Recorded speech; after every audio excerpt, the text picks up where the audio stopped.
This episode of the We Like Shooting Show is brought to you by Patriot Patch Company, Hackett Equipment, Swamp Fox Optics, Medical Gear Outfitters, Bowers Group, Black Rhino Concealment, and Brownells. Welcome to the We Like Shooting Show, episode 377. So now we're going to talk about the Texas gun experience, PHLster, Enigma, Vigilance Rifles, mirror safety, and more. Our cast tonight, Jerambe Pozderac, checking in from Ohio. Power's back on there. We got Savage Winnar checking in from Communist Washington. We have Aaron Krieger, the Machine Gun Moses in Michigan. Nick Lynch by my side. My name's Shawn Heron, and I want to welcome you all to the show. Sorry, I got up when I did because I thought you were going to do the countdown. Yeah. I was like, you thought you had 30 seconds? Yeah, I was like, 30 seconds. I can do this. In the chat, C. Gillespie said, did we start an OnlyFans yet? Dude, we should. Yes.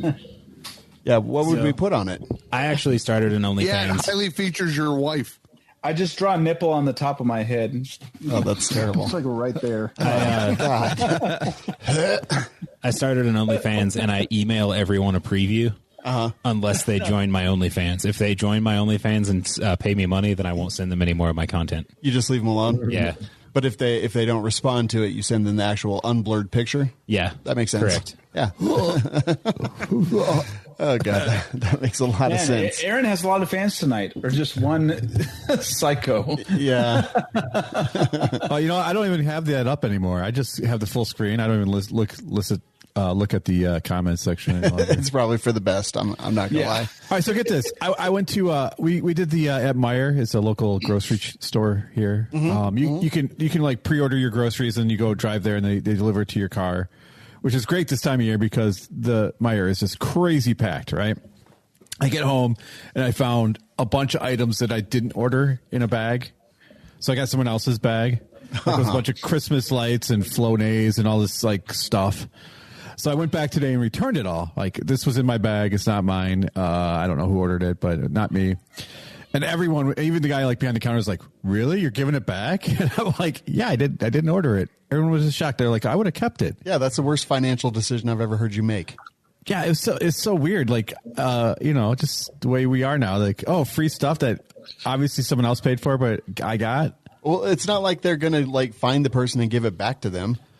No, I'm sure that person called and were like, I paid for this, I didn't get it.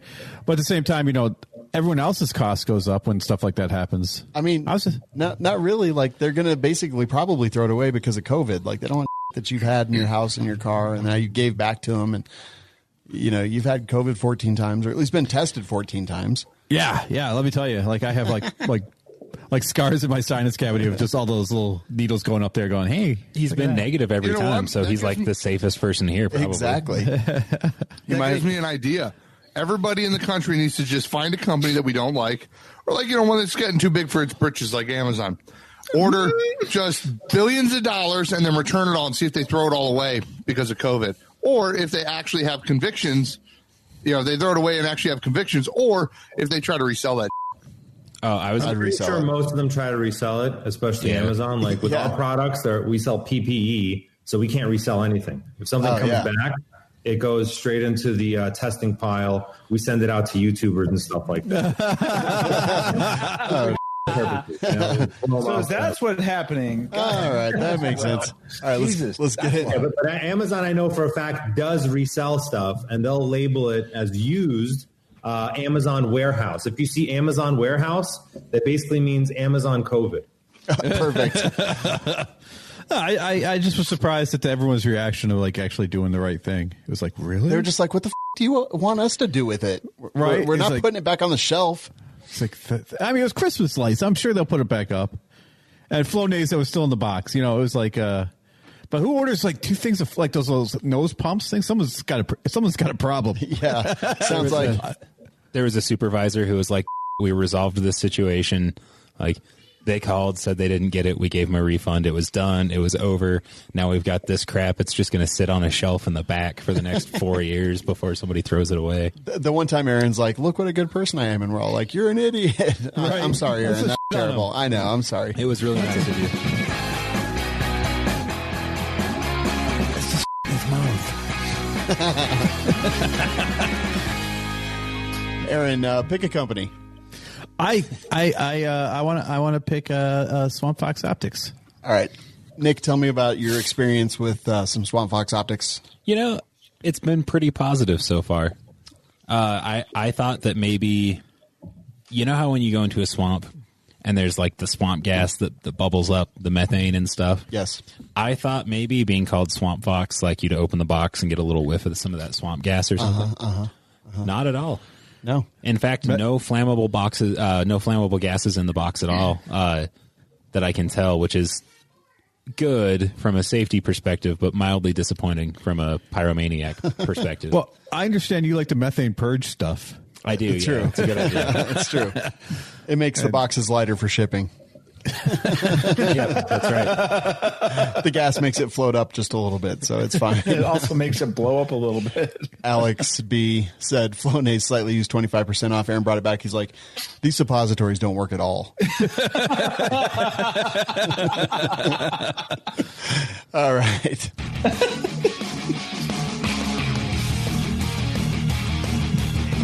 Oh, you know what? We were doing an ad read and I totally just lost track because I cracked a joke. So yeah, Swamp Fox does make optics. Like Nick said, our experiences with them have been very positive, especially the stuff I've been getting lately. It just gets better and better, every one that I've had. The Warhawk is that first focal plane, long range optic that I'm just kind of in love with right now. Corey P says, can we talk about how people are terrified to spend $300 on a Swamp Fox red dot? The quality of glass is real and no one gets it. Totally agree. SwampFoxOptics.com. Coupon code is WLS is life. And I have a Swamp Fox. Jeremy's got the blade right there on your BRN 180. Yeah. What do you think of it? Oh, you finally got the triangle stock for that thing? Yeah. After he gave up mine, or the one I got. Right. Brace. Well, I put this in the show notes, so I'll talk about that. Okay, we'll talk about it. I'm good. Well, who is that right now? Okay, more music. What's our genre tonight, Shawn? It is rock. Okay. Rock stingers and bumpers. Let me go ahead and introduce our guest before we get an hour into the show.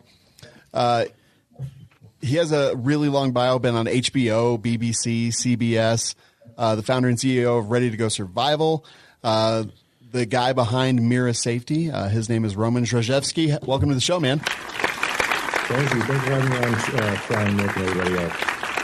We are super excited to have you here, actually, because I've noticed lately that since ammo is a little bit harder to get and guns are a little bit harder to get, people are paying a lot of attention to kind of the other ancillary stuff in the firearms and prepping movement, such as food and survival and emergency preparedness and stuff like that. So, how did you get into all this? So I started Ready to Go Survival in 2013, and we have a lot of traction early on. But then, it wasn't a very profitable endeavor because we sold many types of products. Many of them were we had to get in bulk and, we didn't want to order, 50,000 Sharpies just to put them into our kits. Ready to Go Survival is basically a custom go bag company. And we worked with a lot of regular people just looking to prepare themselves, but also with, DEA, CIA, FBI, kind of alphabet agencies across the world who are just looking for bailout bags for their guys, and they don't want to kind of build them out from scratch. So I was also, I was born, as you spoke earlier, I was born in Russia, and right a few months before the Chernobyl incident happened. So it was always talked about in family circles, like, hey, what could we have done to mitigate the situation, to protect ourselves? And then I had another incident where kind of PPE was a very important thing to protect people. And that was, 9/11. My high school was right across from the water. I was going to high school in Bay Ridge, Brooklyn. And we saw the towers come down, my friends. And, a lot of them had family members which suffered really horrible diseases after that. They call it 9/11 syndrome, which is basically mesothelioma and a whole bunch of other things from breathing in all that toxic dust. So, those events in my life, coupled with my fascination with preparedness, led me to start a PPE company. And, this year it's just been kind of a wild ride with riots and COVID and everything else that's happening in 2020. Yeah, it's craziness. So you've had a pretty good year then, like you said. Yeah, we've had a huge year. Our company grew about 20x from last year, just with everything that's going on. And we had our kind of traditional growth curve, but with all the events that are happening, it's just one thing led to another. It really started with the civil unrest going on in Hong Kong, then morphed into international brush fires. And we had a lot of customers interested in Australia. We sold a lot of masks there. And then the Iranian General Soleimani got assassinated. So that created kind of this big wave of people looking to prepare for the possibility of a nuclear conflict with Iran. And then after that, COVID came, and that kind of made everything else look small because people are truly concerned about just going outside and doing regular day-to-day things. So we saw a lot of growth from that. I noticed on your website countries that you deal with, and a lot of them are Eastern European. Is that just by luck or just by happenstance? How does that work out? Sure. So Mira Safety is actually the retail arm of a few defense contractors, mostly based in Eastern Europe. We work with a few in Czech Republic, AVEC Chem, Gumarna Zubri, along with some Russian defense contractors as well. So basically, a lot of those countries listed are just contracts that we have with these, government agencies across the world. Gotcha. I mean, I saw the U.S. was listed there too, so good for us. For the U.S., we partnered with a U.S. defense contractor named Kapler, and they supply a lot of the PPE for the U.S. government. And the HAZ suit that we have, the material used in it is actually actively used by the U.S. DoD. Are you reselling these, or are you actually producing them? So we have a contract with these factories, essentially being their marketing arm and being kind of their retail face for retail sales across the world. And what that means, I think, right, is that, a lot of the stuff you said DoD, but civilians can buy it, right? It's legal, able for people to purchase right now, right? Yeah, absolutely. Civilians can buy all the products on our website. So what's the benefit of going to you and your website to buy stuff versus going to Sportsman's Guide and buying a surplus NATO military surplus M5? Sure. So first of all, those are older masks. So with a surplus mask, there are some masks that are perfectly good and perfectly safe to use, but you're kind of rolling the dice. And when it comes to personal protective equipment, you don't know how it was stored. You don't know how it was used, if it was used before. You don't know how old it really is because most of the time the production dates aren't even on the product. And most people, at least our customers, they really want a product that they know where it came from. They know the source. They want to make sure that it hasn't been improperly stored. It's whatever you trust, basically. Right. I mean, I hate to put one on and just start breathing in Dorito dust. That sounds awesome. What's the availability of the replacement filters? So now we have a lot of availability. We have at least 30,000 filters in stock right now. And this is after a lot of ramping up of production. At the beginning of the year, we were running like a 5-month lead time. We finally got through our back order in September, and we actually have a lot of units in stock, ready for whatever the rest of 2020 brings our way. God, let's hope nuclear war. Oh, 2021 is going to be 2020 the sequel. Yeah, I hope not. I mean, I like to kind of relax with. You kind of do because it'd be really good for business, though. I mean, it's good for business at a certain point. I mean, it's like I'm financially doing okay, and my family is, and the people who work with us are. So at a certain point, you just want to take a break and kind of get away from it all. Right. So say somebody buys the mask, and like, how long is a filter good for? Like, how long can somebody safely count on that to work properly before use and during use and after? Sure. So filter use time, that depends on a few factors. This includes the contaminant, the concentration of the contaminant, atmospheric conditions, along with your breathing rate. Really, the practical way to determine if a filter is still working well is breathing resistance the same as when it first started. So as you keep breathing in more contaminants, more particulates, it's going to be harder to breathe through that filter. Or if you start smelling anything, even faint through the filter, you're going to know that it's time to swap it out. Now, many people will say, hey, if you're smelling something, does that mean that you're already dead because you're smelling something? And that's not the case, because certain contaminants, even at very small concentrations, you'll be able to pick up the scent, even though those concentrations aren't high enough to kill you. Dang. Yeah. So it's a very technical product. And there's a lot of it depends. There's a lot of variables. There's a formula involved. That's what CBRN agents do. There's, specialists within the military who know these formulas. They know how to employ them. They know what kind of environment they're going into, and they do the calculations to know exactly how much filter they need, so to speak. So it says you have a 40 millimeter thread filter. So will other filters that have that same thread pitch match? Yep. So 40 millimeter NATO is the European U.S. standard, minus the M50 mask, which for whatever reason the U.S. military decided they want some proprietary bayonet lug. But yeah, any 40 millimeter filter would work well. 40 millimeter GOST would work well also. You just have to make sure that GOST threading is after 2002, I believe, because that's when Russia also employed the NATO standard. It'll say 40 millimeter GOST, but 40 millimeter GOST in the 2000s is the same thing as 40 millimeter NATO. That's awesome. Thank you. Yeah. So you said this stuff's available for civilians, so people can buy it now. And you also mentioned an acronym. So CBRN, can you tell the listeners what that means? Sure. So that stands for chemical, biological, radiological, and nuclear. So when we talk about, we'll talk about the CM7M because that's the one that you sent out for us.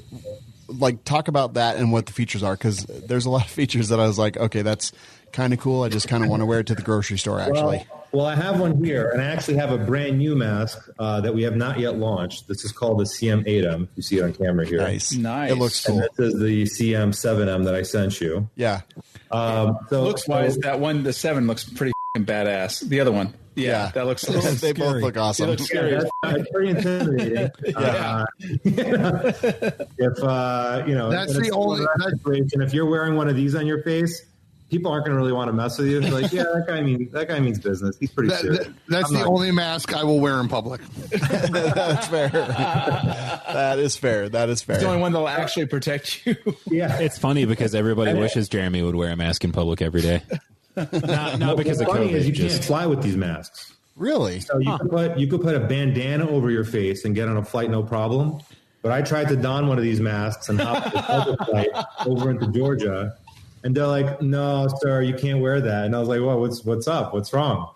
And they're like, "Oh, because the exhalation valve here, as you breathe through this thing, you exhale the air. So really, it's meant to protect you from others, but not really meant to protect others from you if you're sick." Yeah, other people. Dude, you could just put a fucking bandana over the... Right. So I did that. I was like, hey, let me put this surgical mask over this. And they're like, no, you can't do that either. What? But the guy wearing a bandana, no problem. You're wearing a bandana, you're fine. You're basically protecting everybody around you because you got the bandana over your face. Yeah, there was someone up that was wearing one of the see-through, it was made out of a screen door or something mask, and that was just fine though. Yeah, these policies aren't really set by PPE experts, people who actually understand what these products are and how they work. No, for many companies, just a check mark. It's like, oh look, I'm doing something, I'm helping. Yay! Right.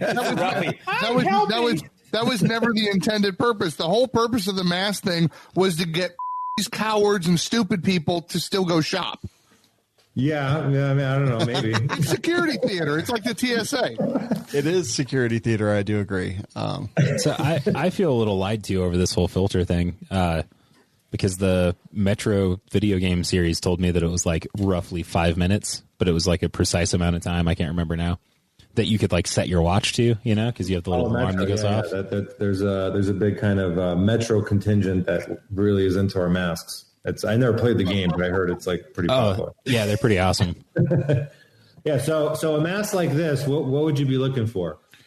You'd want a CBRN resistant rubber. Okay, so that's bromobutyl, EPDM, butyl rubber, and what makes it CBRN resistant? The test that they do is they test it on mustard gas. And mustard drop. So I feel sorry for that guy. So I think it can withstand mustard because it's really caustic, nasty stuff that kind of melts through a lot of other rubbers. If it could withstand mustard gas penetration, then it could withstand many of the other CBRN agents. You said penetration. Because mustard gas like causes blistering and stuff as well on skin, right? What's up? Mustard gas causes blistering on skin and all that stuff. So I think it is caustic, right? You don't want to get mustard gas. Yeah. So, Aaron, you said you feel bad for the guy that had to test it. I feel bad for the guy that had to test the one before this one. Right. So a mask like this, another feature you'd see is the tapered cheeks over here. So this would allow you to get closer to the stock of a weapon. To make out your sight picture. So that's really important. With another mask, I don't have one here with me, but the one with the panoramic view, the shape of the visor makes it difficult to get close enough to the weapon to actually make out your sight picture. Yeah, like that. Like that. So that's a Millennium mask. I believe with that one, it might be a little easier to get close to it because it's a soft visor, right? Is that a soft visor? Yeah, up here, top. So the soft visor still allows you to get closer. I was going to ask you about this. What your thoughts were on something like this? No, it's a good mask. So that mask, brand new, retails for about $500. Yeah, I have a bunch of these actually. Yeah. But they're masks are about $500. When you get them used or something on eBay, they're like $150 now. Yeah, no, I my other. This is the only one that's actually out of the bag. The rest of them are still packaged up. Obviously I wanted to try it out. But it's a good mask. I mean, it's still actively used by military and law enforcement, so it's a great mask. Yeah, so my only concern with masks, and this is the biggest issue that I have, is if you look at me, I have glasses on. Yeah. So something like what you have in your hand, will I be able to wear glasses? You won't be able to wear glasses, but you will be able to put in a spectacle kit. Okay, and I'm familiar with those too. Yeah. Yeah, so I have a spectacle kit over here. I have it on the side. Basically, you plop it right into here, and it's basically glasses that sit inside of your mask. Without the earpieces, so it's basically basically your eye frames. That's the biggest reason why you can't wear standard glasses with a gas mask. That makes sense. Because it would break the seal around the sides of the temples. You can't have any, glasses. We're all anyways. We'd have to shave, right? And screw that. I'd rather die. So another feature here is nods capability. So in order to use night vision devices, you'd need some kind of eye relief to get it closer to your eyes. So this mask is specifically developed for that, as is this one. Mine is not. Yeah, yours is not. You can't use night vision with yours. Well, see, at that point, you don't need to be able to get behind the rifle because you'll have an IR laser. That's fair. Yeah. I mean, you'd have a PEC 15 if you're that high speed and just wouldn't be looking down the rifle. Right. I mean, if you have something attached to your rifle, sure, but you still need to get close enough to make out the picture. Mm-hmm. No, not with a PEC 15. You don't. An IR. If you got IR on a headset, you have a visible laser that you can follow through the IR that everybody else can't see. Jeremy, listen, the nods have eye relief on them, so like you need to get the lens, the objective lens, close enough to your eye, and he's saying that he's allowing. Yeah, I thought he was saying to get behind the rifle. No. He's saying that to get it close enough to your eye so you can actually see the laser in the night vision. Yeah, right. You still need to use the nods. You still need to have them visible on your eyes. So you would need a special kind of mask for that, and it would require that eye relief. So a mask like this has this. Along with that, you want a drinking system, because if you're running and gunning, you definitely don't want to be taking your mask off just to take some water. Vodka. It has a Camelback compatible drinking system. You hook it up to the Camelback. It's got a little straw inside of here. Perfect. Yep. Twist right into your mouth in there. See it? You know what we're doing here, right? So, asking for a friend, could you potentially hook up a large glass water pipe to one of these? I believe there are water pipes meant for tobacco purposes. Yes, exactly. Tobacco purposes. There are water pipes that are 40 millimeter threaded. Oh, so okay. you can thread them into any gas. Oh, wow, that's great. Savage is really happy to have wait that a minute. information. Where does the smoke go? Out of the exhalation valve. Okay. Yeah, All right. That's fair. It comes right out of here and just straight out. Somebody just hotboxing themselves. I was like, where else is it going to go? You want to hear a fun story about smoking in a gas mask? No. Safely? Why not? Without breaking? So the old the old military ones plugged into the top of the canteen cup, or the top of your canteen lid, your canteen cap. So you would clean off the lid, you'd plug your gas mask into your canteen, hold it upside down, and you could drink out of your canteen without taking your gas mask off. Inside the lid, there was this rubber gasket that went down to like a point. Well, it was too small to hold a cigarette, but if you cut it back a little bit, you could wedge a cigarette in that rubber really tightly. And then you could light the cigarette and smoke it through the drinking straw. Kind of like this. Yeah. And you could smoke it through the drinking straw. There's just smoke coming out the side of your gas mask, and you got a cigarette 6 inches away from your face inside of your canteen cap. Just to let everybody know, that use would not be covered under warranty. Yeah, that makes sense. Wait, so then when you go to drink, it just tastes horrible? Right.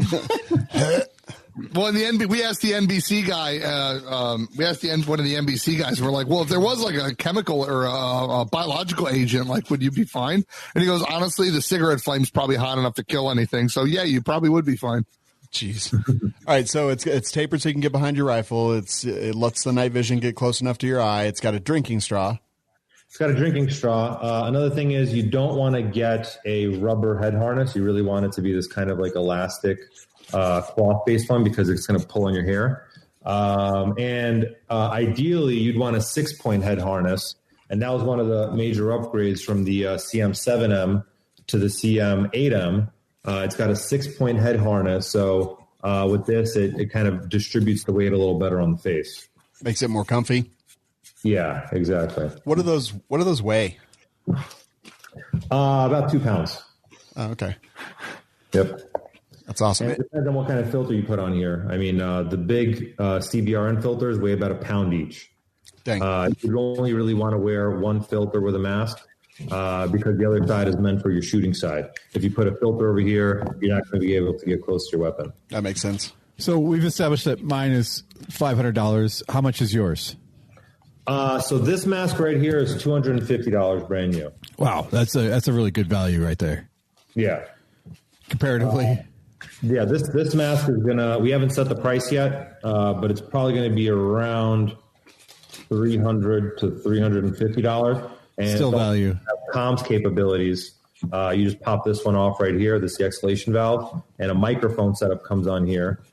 It's cross-compatible with our other mask because it has the same exhalation valve. So one microphone, and you can use it with all 3 of our adult masks. That's actually really cool. Now, where do you see most of your sales going to in the States wise?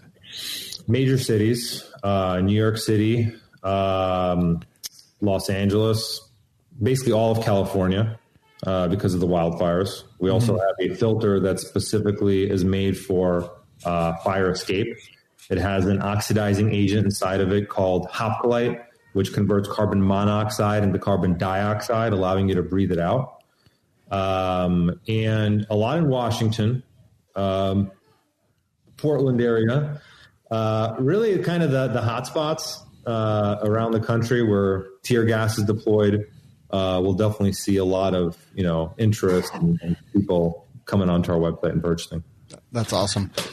in California, especially because is there any way to nothing else is legal. If the person buying the mask is Antifa, so you can send them a defective one? Well, we live in America. It's a free country. Anybody could buy any gun they want, as long as you're a law-abiding citizen. Anybody can buy any gas mask they want or other tactical accessories. All I'm saying is I want some masks made under communist labor and some under capitalist. And if they're a communist, they have to buy the commie one. Commie one, right? Okay, yeah. All you have to do is create a coupon code that is Antifa, and then you'll know instantly anyone who uses that code. Why would he do that? What to send? So you know what to send to them. So Antifa dollars spend just as well as your dollars do. I was just following along with Jeremy's line of questioning. Capitalism. Look it up, sweaty. No, that's awesome. It looks pretty cool. And I know, Aaron, you've had like gas masks for years, which is probably good with your gas. I should probably get Tyler one. Are you Israeli, Aaron? No, I'm not. My family comes from East Germany. Okay. Well, you had a little menorah there, so yeah. I grew up around many. I've been to Israel myself, so these products are very kind of in line with just normal day-to-day life there. Right. Yeah, for sure. No, I am very pro people. I'm Zionist, I guess you'd say. Aaron looks just like Woody Allen, and he's like, "No, I'm from Germany." Wait, are you Zionist? No, no, actually, I'm not. There's a lot of Israeli politics that I don't agree with, so I'm not very Zionist at all. Actually, interesting. But you are a Jew. Technically, yes, not a practicing. No, because I love bacon. He just didn't feel he didn't think he could get good at it, so he just didn't practice. Right? It's like, why bother? Hey, Roman, how durable are the lenses in like the area where you see out? So this is polycarbonate. The other polycarbonate mask we have, the CM6M, we're actually doing a big destruction test coming up with Ordnance Lab. I don't know if you guys ever heard of Ordnance Lab. Nice. Yeah, they'll be on the show soon. Masks, and they're going to be doing a whole bunch of simunitions and less than lethal stuff, and just shooting it at the visor and seeing how it performs. Because actually, one of the biggest contingents of customers we have is reporters. We have a lot of reporter customers who are going all over the world to these hot spots. Many were going to Hong Kong when they had civil unrest, but now they're civil unrest is right here in this country. And, they want to know if I get shot accidentally with a beanbag round, or something along those lines, is it going to break and, cause me to lose an eye? So we tested the CM6M mask with a beanbag round fired from a 12 gauge, the CTS rounds, at 10 to 15 feet, and it did not break.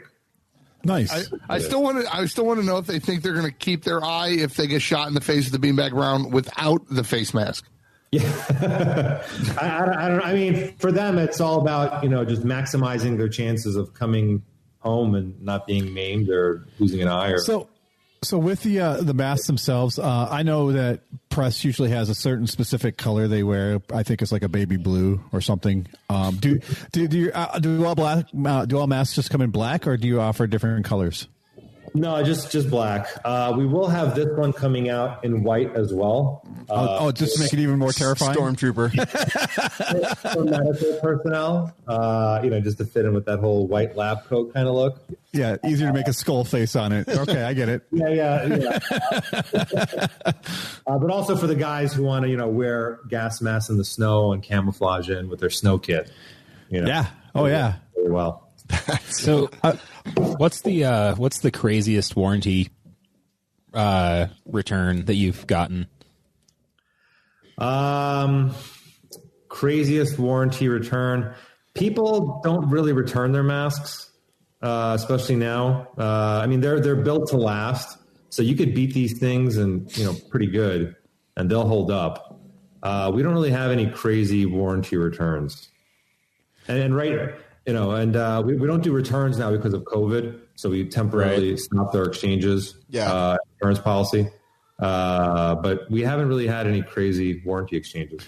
So with biological, nuclear, radioactive, and chemical, you need different filters for each. Is that correct, or do you make one universal filter? So we have one universal filter, which is called the CBRN filter. Okay. It is a multi-gas filter. You can buy filters in the market which are meant for just one type of contaminant where, let's say exactly the type of environment you're going into and exactly that it will have, let's say, a type of gas in it. But most militaries and law enforcement agencies, they'll have multi-gas filters because they don't know what kind of threat they're going to face. Mm-hmm. And really the best thing to have when you really don't know what you're going to face and it's available is an SCBA system, self-contained breathing apparatus. Correct. But that's a little more complex for the average person. Your average civilian isn't going to purchase an SCBA system for I've got one. You don't have one? Yeah, we got them at work too, everywhere. So it really helps. That's crazy. Hold on one second, Aaron. We're talking to Roman Zrzewski from Mira Safety. We're going to take a quick, brief break and talk about an advertiser.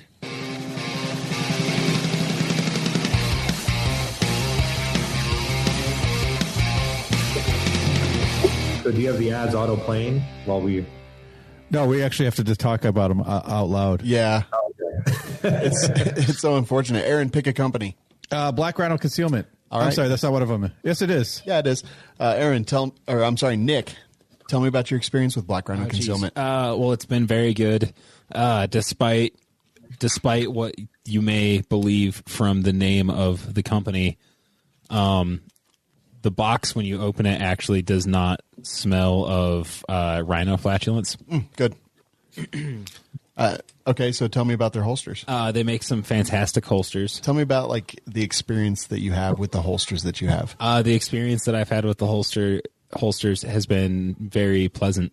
They hold your guns? They do, and most importantly, I get a lot of confused comments on Instagram and Facebook whenever I post pictures of my Taylor Swift holster. Yeah. Today, one of my friends early this morning made a post where he was asking for a holster suggestion, and I posted a picture of my Taylor Swift holster and was like, you need one of these, thinking that it was on his personal Facebook page, but it was actually on a fairly serious Facebook group. Oh, boy. Takes themselves very seriously. Oh, boy. And I didn't realize that until 12 hours later. It was interesting. I was like, wow, y'all are being kind of weird about this. And then I realized where I was. That makes sense. Yeah, so they can make holsters, mag pouches, pretty much any variation of whatever you can think up. They will make. I know that they made some holsters for Jeremy's kukri, I believe, that he'll talk about. I was going to say, I got a sheath for a kukri now. Oh, yeah. Did I say holster? You did. Yeah, sorry. Did.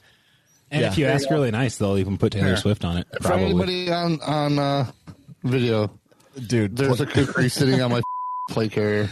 That is amazing. I absolutely. I had to move it. I just stuck it in there real quick, and I was like, "That's not going to work at all." That's awesome. BlackRhinoConcealment.com. Coupon code is WLSMofo, and that'll save you money. I promise.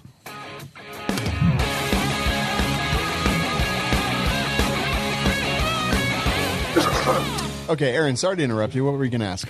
Well, we've been talking a lot about masks, but your face and your breathing are important, but the rest of your body is pretty important too. And you also offer items like that, right? Whole PPE outfits. Yeah, so we have full CBRN suits. It's called the Mira Safety Half Suit, and we actually are the only company in the U.S. to have it in children's sizes as well. That'll fit a 4-year-old all the way up to a large person. I mean, that was a big thing for me with my masks is I have kids. It's like, okay, I guess I'm losing a kid, or you need to grow up really quick because this is not going to work. That was one of the big concerns that we kept hearing over and over in the early days of our company before we had children's products. People would call us up and be like, hey, that's great. You have all this stuff for adults, but how about my children? What do you have for my kids? Tell them to get a roll of duct tape and a Walmart bag. We didn't have anything, so it's like, the options are limited. I'm sorry to say, and they'd be really heartbroken and upset, especially the mothers. The fathers are kind of like, all right, I'll just have another kid, but the mothers, they're pretty upset about it. Right. Beyond that, I became a father, and I now have a little baby girl. So it really made me think like, hey, we gotta put something out. We got to put it out quick. And we partnered up with Israeli defense contractor that basically subcontracts designs from the IDF. And we're working with them on a product called the CM3M, and it's a powered air purifying respirator. It's a blower unit because small children, they have small lung capacities. If a kid can't blow up a balloon with their lung power, then they shouldn't be wearing a standard negative pressure gas mask. They should have a blower unit that helps them with that. Beyond that, some of these older arcane kind of, Russian Soviet masks with the big tubes on them, they work, but, they're kind of weird looking and they're not very child friendly, They put it on and they're like, oh crap. So that's the happiest looking kid ever in a nuclear situation. Yeah. And he's happy because he's wearing a CM3M gas mask. If he wasn't, then he wouldn't be so happy. No, he's like, welcome to the Vault 37. Gasping for air on the ground in convulsions. Plus, he's got like a juice box, which is nice. Yeah. No, he's at his dad's house, and his stepsister doesn't have one of those. That's why he's making that face. No, because the infant. You did. Yeah. The infant's in the KZD6, which is a protective enclosure for babies. That's actually really cool, too. It kind of is, or dogs. Yeah, so this device comes straight out of the Russian Ministry of Defense, and this was actually given to Russian dignitaries, like higher up agents, in case something happened, a CBR attack. I remember. That's the Russian mask I told you about, which was a product that we sold for a while, but then the Russian government actually deemed that as like a wartime munition. And we can no longer import that from Russia. Wow. Huh. I remember the one that looks like a crib. This one? That one. I remember seeing ones like that back in like the early 90s when Saddam was gassing the Kurds. Because CNN had like cameras going and the Kurds were getting gas, and there was like some lady had a crib, and it was basically like a crib gas box. Mm-hmm. I thought you were. I don't remember why I remember that. I was a little kid, but I remember that. I thought you were going to say that it was take your kids to work day for the reporters, and they apparently decided that taking them to war zones. Yeah, it was a good idea. Right. Yeah, it's strange how the Russians, and the Israelis are always on top of this children's PPE. But here in the U.S., there's absolutely no manufacturers that have kids' PPE. We're pretty much the only company in the country that even sells this kind of stuff. That's because Americans aren't getting gassed. It's too awesome here. Well, before this summer. But, there's always that what if. Right. It can happen. I get that. But Israel constantly gets rocket attacked. Yeah, they do. Russians don't always get rocket attacked. No. But there are a lot of stands down around some parts of Russia where, you might want to have some backup plans. Oh, yeah, absolutely. We should get one of these crib ones for when Jeremy's children have to ride in his truck. Yeah. That's just to keep them safe from the spit bottles. I mean, let's be honest. Can anybody think of a country that ends in Istan that you would actually want to live in? I can think of one that starts with Istan. Istanbul doesn't exist anymore. Well, not Constantinople. Turkey? Turkestan? Thanks. Turkmenistan? Turkmenistan. Is that real? Not anymore. Oh, man. It used to be.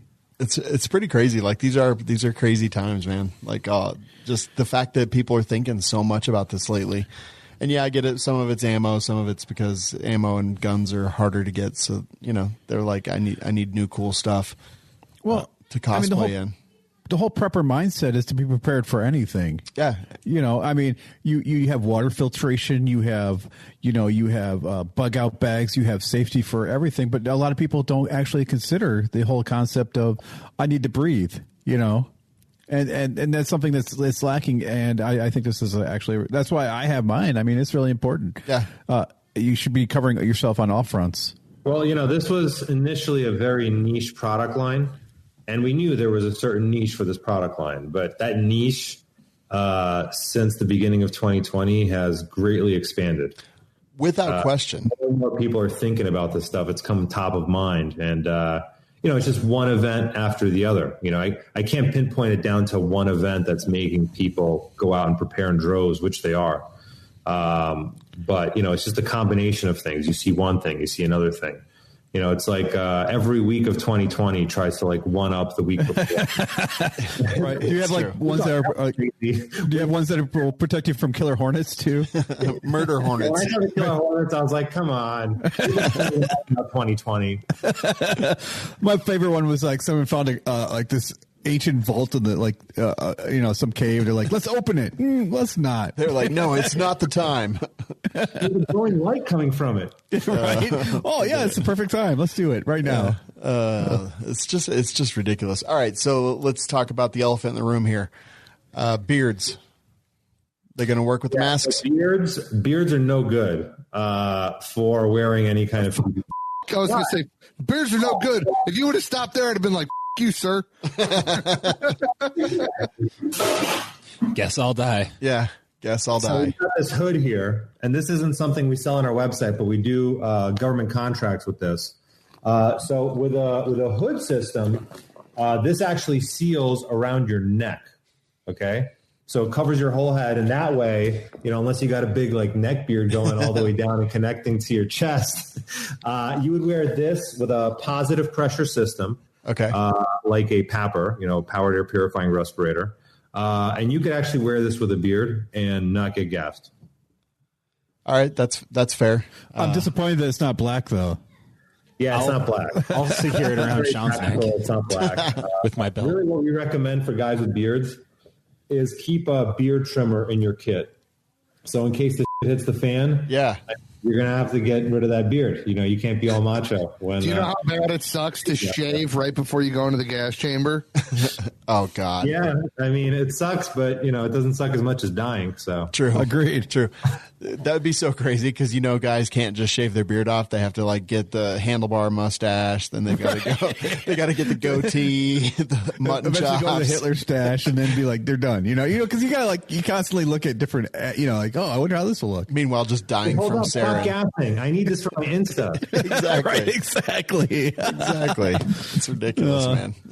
So when you were on HBO and BBC and CBS, what kind of stuff were you talking about? So BBC, we did a documentary, and it was preparedness in America, and it was kind of sensationalist. They told me it wasn't going to be sensationalist, but it ended up being pretty sensationalist.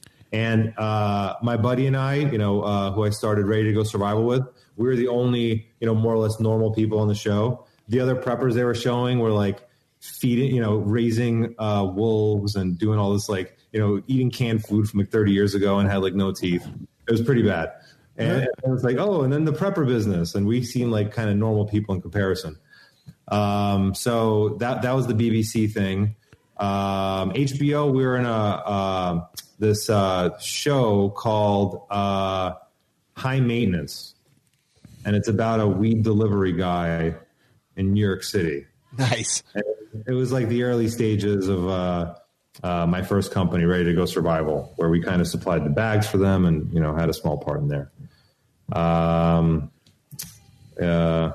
That's pretty much it. I mean, we've been on a few different media outlets over the years, and recently our masks were featured in the new Christopher Nolan movie Tenet. Oh, nice. Have you seen the movie Tenet? I haven't yet. Too. Yeah, so Tenet's pretty cool. It's really a mind trip, and basically it's things going forward and backward in the same scene. Right. I know the movie you're talking about looks really good. I just is it out yet? It's out. It came out early September. It's doing really poorly in the U.S. because people are still afraid to go back to the movies. But it's doing great on Pirate Bay. They're not open. It has nothing to do with being afraid. They won't open up. Yeah, they won't open up. I mean, I went to the movies and I felt pretty safe, here in Texas. Yeah, but you probably were wearing your full gear. I wasn't really safe. And it was the same gas mask that was used in the movie. So they had, we sold them 400 units for a big battle scene. And the whole, the last 10 minutes of the movie, just everybody with our masks. That's pretty cool. Yeah. That's very cool. Yeah. That's badass. Every day. Go ahead. Oh, I was going to ask you. So, do you need a filter if you're wearing the mask? I mean, you say you breathe in, they breathe out. Does it require let's try it this way. What level of protection are you going to get without a filter? Is it 0? 0. Okay, you're just breathing in. Only as good as the filter. Like here, we have a P3 filter. You're going to get particle filtration with this. Do you make an N95 filter? No, this is way higher than N95. So a P3 filter is rated for 99.9995% of particulates. Okay. So that's just, it's really a rounding error, and it's pretty much 100. Okay. But you still smell a fart. So fart is a nuisance odor. Okay? and the nuisance odor, you would need activated carbon to filter out. You haven't smelled Shawn's farts. So this filter, I would still be able to smell the fart. But if you want to get rid of the fart smell, they have activated charcoal fart pads that you can put on your underwear. Just FYI. Sure, yeah, I mean, I'm sure there's a market for everything nowadays, right? But if you have something like this, which is an activated charcoal filter, it's got activated carbon in it, you won't be able to smell it because it captures the fart. It captures it. That's like Ghostbusters. Yeah, it captures it and then it holds it. Right. It becomes toxic waste. That's good news. So I noticed in the stats it says minimum intelligibility. Is like how smart you have to be to put it on? What do you mean? In the stats of the 7M, it's. I was looking through the stats. No, that might have been a typo there. It's intelligibility of talk. It's just the speech diaphragm. How clear is your speech when you speak through it? And it's supposed to be at least 95% as loud as per the standard we are following as your normal voice. Okay, that makes sense, actually, because I guess it's all sealed off, so you would have to have some mechanism by which you could even hear people talk inside of it. Well, your ear holes are still unplugged. Vibrating plate right inside of here, which you'll see inside. It's here. A little dark, but there's a special plate inside of here which vibrates when you talk from the inside to the outside. And that's, like a diaphragm? Yeah, it's called a speech diaphragm. Oh, okay. Interesting. Yeah. That's awesome. So do those filters, are they effective enough to filter out viruses and, coronaviruses and stuff like that? Yeah. So with viruses, so this filter will filter out down to 0.1 microns. Viruses are smaller than 0.1 microns, but viruses don't just travel freely in the air. Viruses are hosted by a particle. In most cases, it's a liquid aerosol that the virus kind of hitches a ride on, and that's how it makes its way into your organism. So in order to block that virus, all you have to do is block that larger particle. So those larger, liquid aerosols, they will be blocked by a filter like this, or any P100 filter, really.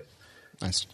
Yeah, and also with filters like this, you just want to look for, there's different grades of filtration paper. It goes from HEPA all the way up to ULPA filtration, graded up to a scale of 17. This filter paper and this filter right here is U16. That stands for ULPA 16. I think it goes from HEPA to ULPA around 14. So anything over 14 rating is considered ULPA. So with the OPA, is it like you get viruses and you get viruses? No, that's Oprah. No, it's like when you with OPA. No, it's like when you do a shot of Ouzo with a Greek and you go Opa, and then you set something on fire. Obviously, they're Greek, and then you crash your economy, and everybody retires at 35. I love it. So you mentioned earlier, breathing through it. If it becomes more difficult to breathe, you need to replace your filter. But do you leave your filter in the packaging until it's go time, or can you just put it on and it'll last a couple of years, just hanging out in the air? Yeah. So with a particle filter, you could leave it out in the open, no problem, because it doesn't have activated carbon. Okay. Any filter with activated carbon, you only want to crack open once you're ready to use it, because activated carbon will passively absorb contaminants in the air. Even though you might not think there's contaminants, there are contaminants everywhere, and it's constantly just grabbing up everything. Nuisance Contaminants everywhere. Whatever it is, it's just grabbing it up and holding it. That makes sense. It's porous, so once the pores get filled up with contaminants, there's only so much that it could hold. So you really want to open a filter the same day you're going to use it. Makes sense. For safety purposes. So what do you think? Like civilians, this is the thing that they should kind of have around to be prepared for whatever may happen, any inevitability? Well, am I the type of person who thinks there's going to be some kind of nuclear catastrophe or something? No. I'm more of a practical, preparedness-minded person. And, nowadays you could just turn down the wrong block in a major city and there's some civil unrest going on, and your car is engulfed in tear gas, momentarily. And, if you have kids in the car who are asthmatic, or if you're asthmatic, you have any kind of, compromised lung problems, then it could be fatal. So having something like this in your kit, if you are susceptible to any kind of, gases, and you do have a compromised lung capacity, then I think it's a good idea, just for, generally speaking. And, if you already have everybody has a plan, all these guys on YouTube training, everybody has a plan until they get tear gassed, right? Yeah. But if it's CS, you just kind of walk through it. Yeah, I mean, it's just spicy air, it's just spicy air. Right? That's also being around Jeremy. Spicy air. Where can people find all your products? Mirasafety.com. That's awesome, man. You got time to stick around with us? You got to take off. Not to stick around. All right, cool. So now you're just a cast member, man. Anything, anytime you got something to say, just throw it out there. He's like, I could stick around. I'm just not gonna. Yeah, I could. But for safety measures, I'm out. Yeah. All right. No, awesome. I'll stick around for a bit. Cool, man. And Mira Safety is mirasafety.com, right? Yes, sir. That's badass. And by the way, we do have a big Black Friday sale going on now. Is it okay if I plug it? Damn right it is, yeah. Okay, so coupon code BFCM2020 gets you 20% off on anything on our website. BFCM 2020. That's huge. 20% is huge. Yeah, it is. All right. Pretty nice discount. Yeah, it is. That's awesome. And now, how long is that, effective for? That's going to expire on Cyber Monday. All right. So Monday the 1st or the 31st. Hell yeah. All right, very cool. Go check them out. Mirasafety.com, mirasafety.com.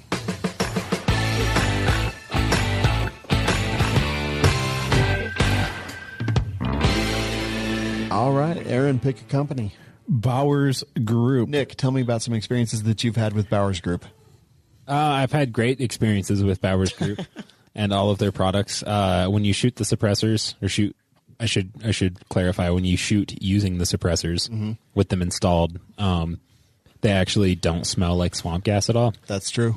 But when I have the gas mask on, who cares at that point? Well, it depends on whether you have the I'll have the big filter because I hang out with you guys. Yeah. But it does still smell like Tom Bowers' farts. Well, yeah, he builds that into every suppressor manually. That's right. Let's get a quick selfie for Tom. Yeah, Tom's great. His suppressors are great. What's your favorite one that you've shot through? Oh man, you ask me this, and I don't know if I keep a consistent answer every time. But today I'm gonna say the Verse 458 because it's pretty cool. It's it's a big ass can. You can shoot big ass bullets through it. A lot of them too. Like it support like 458 SOCOM, 450 Bushmaster, everything below. Yeah, and very quietly. And it's really awesome to shoot huge thumping cartridges like that really quietly. Yeah. You know what one of Tom Bowers' cans did really well with? What's that? Bullets. Yeah, yes, with bullets, Aaron. Yeah. The USS 22 can that is also 17 and a 5.7 rated. It sounds really good on a full auto P90. All right. Really? That's awesome. Yeah. I don't know if it's full auto rated. I probably just ruined the warranty on that can, but it was awesome. It was sweet. Which can? Huh? Which can? The USS. USS 22. I think it is full auto rated if I recall correctly. I mean, it might be. because it handled it like a champ. But yeah, it was dude. That's awesome, man. Go check them out, bowersgroup.com, coupon code WLS. And it's time to talk about... Apparently, I need to wait for that to fade out. And that's not rock. That's more bluesy, by the way. I know. Well, you know, just like where do you think rock came from, stupid? Didn't come from stupid. Well, let's talk about Gear Chat. Nick, I'm curious about yours. I want you to go first. Am I curious? Whoa. Okay. I guess I can talk about mine. Please do. But will Aaron be okay? I think so. I didn't do the link. I know. I'm looking for it right now. I'm sorry. I just typed the thing in. It's okay. I really messed it up. I'm not mad. But it's the PHLster. I guess that's how you say it, right? He's from Philadelphia. I have no idea. The Enigma is the name of the holster. But it's not just a holster. It's like a holster and a belt and like a belly band. And I think that's a thigh strap. I'm so confused by what I'm looking at. It's a whole thing. I'm curious why this would be an issue for me. Why it would be an issue for you? Yeah, you said I wonder about Aaron. Or were you thinking of a different Aaron? I heard you say that too, and I had no idea what you're talking about. You said something about Aaron when I was like, Nick, talk about your product. Oh, I wonder if Aaron will be upset that he didn't get to go first. Oh. I don't have an item tonight, so yeah. I'm okay. So he won't go at all. Are you sure that you don't want to go first, though?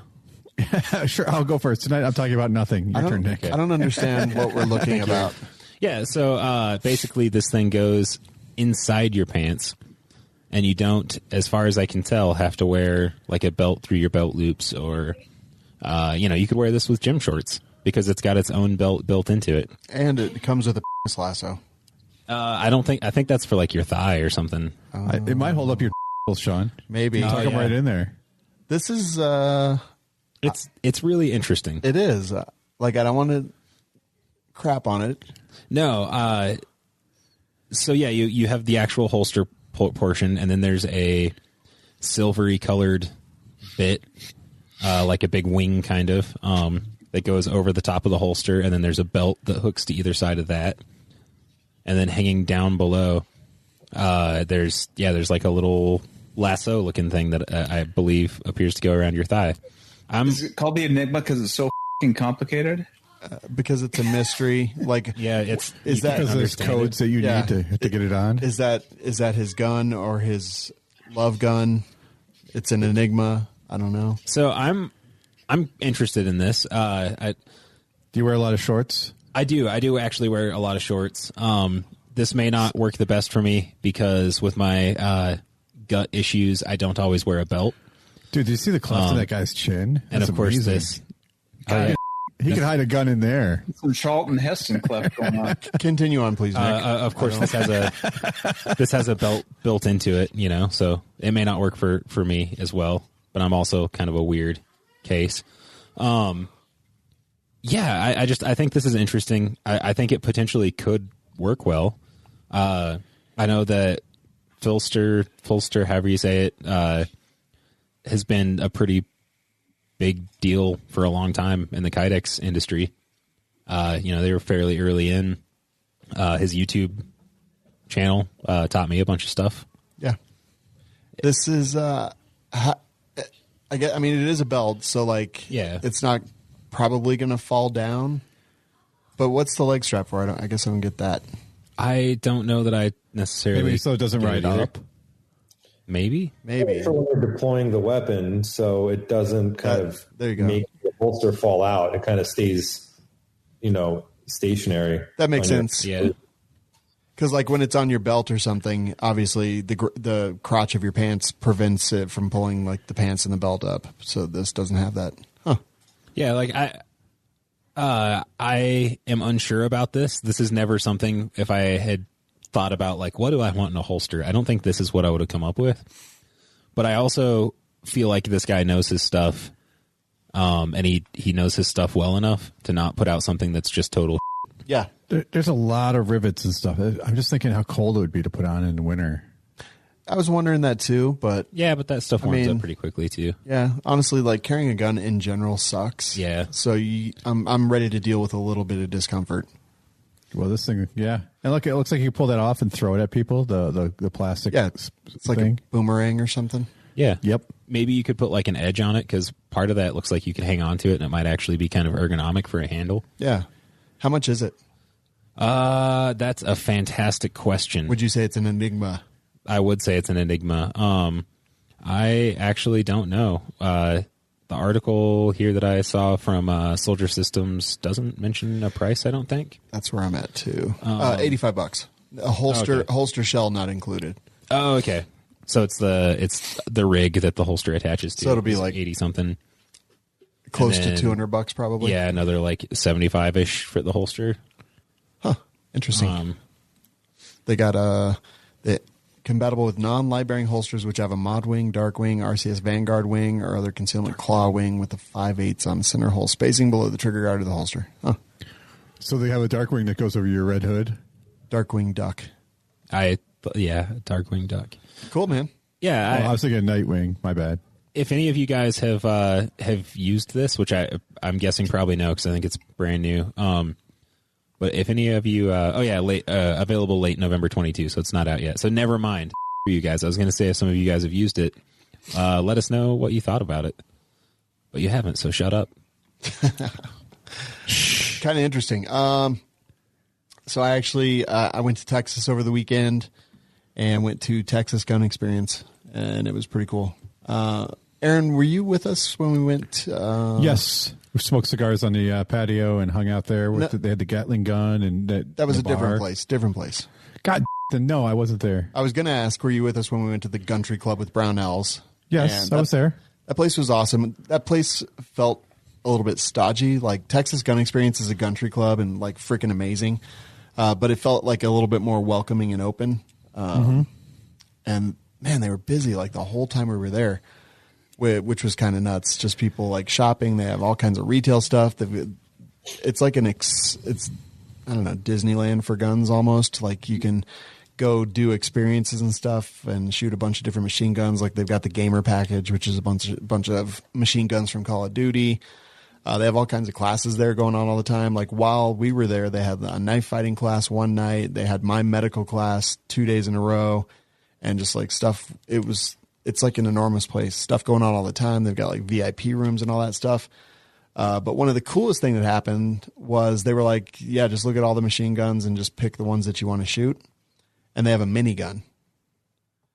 And I was like, wait, I can pick anything?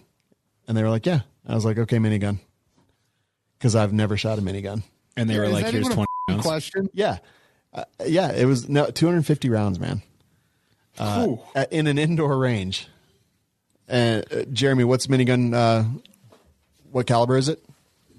7.62. 308? 7.62 by 5.1. Yeah. Yeah. Which minigun? The one I shot. The minigun. Like I don't know what caliber the one you shot the was. Minigun. Probably 308. Yeah, it was 308. There's lots of. There's 30 mil, 20 mil. There are. okay, but they're not. It's 308. It was an indoor range, so I was like, that's going to be weird. So anyway, they go get it all set up and go in, and it's all like harnessed down because it's an indoor range. They don't want me shooting 200 rounds into the ceiling. So it's got a laser on it and everything, and it's connected to 2 car batteries, which is also kind of cool. And the belt's down there. I didn't actually know how many rounds there were. He's like, all right, everything's set up. Activate the laser with your left thumb. And then there's a button for your left or right, and you can trigger it then. So just pull and hold. It'll spin up a little bit, then it'll shoot, and I'll tap you on the shoulder when it's time to let go. So I was like, all right. They basically, I think they have to announce over the intercom. They basically shut the whole building down and let everybody know that it's about to sound like the building's coming down or something. So, dude, I'm in there. There was other people in the range, and they're like, hey, he's going to shoot this. Just 1 second. So I click that button, and it just spins up and then starts shooting. And so like after about 5 minutes of this continued shooting, I realized that I wasn't breathing. And so I let out a breath, and God, it felt like 5 minutes. It felt like 5 minutes of just straight 308 rounds going down range. So I finished and like my skin was tingling and it was like amazing. And there was just like smoke and gas everywhere. And then they purge the range and it all goes away. When I looked at the video footage afterwards, 5 seconds. It took, because 3,000 rounds per minute. So it took just a little bit over 5 seconds to shoot all 250 rounds. It was incredible, man. Wow. Yeah. Did you do it in slow motion though? Did it in 60 frames a second. Yeah. Nice. Dude. You're going to have to give me that footage so I can dane it. Okay, I will. I will, actually. Honestly, one of my bucket list items that I've never done before, and it's cool. You can literally go there and rent their minigun and shoot it. What part of Texas is that in? It's in Grapevine, Texas. Okay. Yeah, it was incredible. How was their wine? I didn't see any wine, even though it was Grapevine. Yeah, you would think Grapevine would have lots of wine. You would think so. And then I also picked the G36C, the MP5 SK. What else? Oh, Grease gun, 45 ACP open bolt. That was awesome. Jeremy, have you ever shot one of those? Shot a Tommy gun, never a grease gun. So the grease gun is like, oh, go ahead, Aaron. I'm sorry. And a SCAR as well. No, not a SCAR. It was a 249 Parasaw. Oh, okay. The grease gun is just like it was like it's like shooting a Sten gun. It's slower. It's slower. I know because it's a 45, but it's that same like you feel this just like 4-pound bolt just dack. You're like, what the? Yeah, Angel went with me. I told her I was like, holy. If we lived here, we would totally like get the VIP membership, which isn't even. It's not that expensive at all. It's like not bad at all. And you can basically go unlimited times, and they have like a whole lounge for you and a private range for VIP. Like, dude, that place is awesome. I wish we had a place like that here. Our indoor be the change you want to see in the world. Our indoor gun clubs suck here compared to that. But I couldn't afford to build one like that. Dude, it's top of the line everywhere. Wait a couple of years, 75-inch TVs in the training rooms, like beautiful training rooms that are decorated nicely and great chairs. And dude, yeah, it was like renting a rich guy's house for a weekend, except you got it on Airbnb, so it only costs like $100. It was, right on. Remember that mansion we got in Georgia for like super cheap? Yeah. The plantation? Yeah, it was like that. It was like, I know I'm not rich, but I feel rich because I'm here. Did it have a Porsche in the garage? Probably. Nice. Probably. I don't know. And then we had Tony Simon there too, which was kind of like set everything off perfectly. Texas gun experience, if you live in Texas or even if you're like traveling through, whatever, I highly recommend that place. Not only that, but the people are awesome. And did it have a green pool? A green pool? Yeah. No, it did not. Okay. It did not have a green pool. So it's not quite like the mansion. And then one of our listeners, Brian, actually, he got in touch and said, hey, you want to do some medical classes here? And he works there, and just the whole thing from start to finish, everyone was cool. It was an amazing place, and I feel super lucky that I got to do it. So that was Texas Gun Experience. And then I just wanted to quickly announce, I mentioned a few weeks ago that This Week in Guns was coming back on the Firearms Radio Network. Nice. Well, I got Matthew LaRosiere, Cato Institute Firearms Policy Coalition. Like, he is the host. I'm co-hosting it with him. He's going to be the guy guiding that show going forward. And I think it'll be awesome. The newest episode released today, so go check that out. You probably also still subscribe to it, but very smart dude. Gun lawyer, and he's going to be kicking butt and taking names and kind of fighting the FUD lore that exists in the gun world. Jeremy, what do you got to talk about? I finally, actually, you know what the worst part is? I didn't even remember to bring it home. I literally texted one of my guys and was like, hey, bring my gun to my house. Oh, he did. But he did. Well, he lives in the back, so... Oh, yeah, that's right.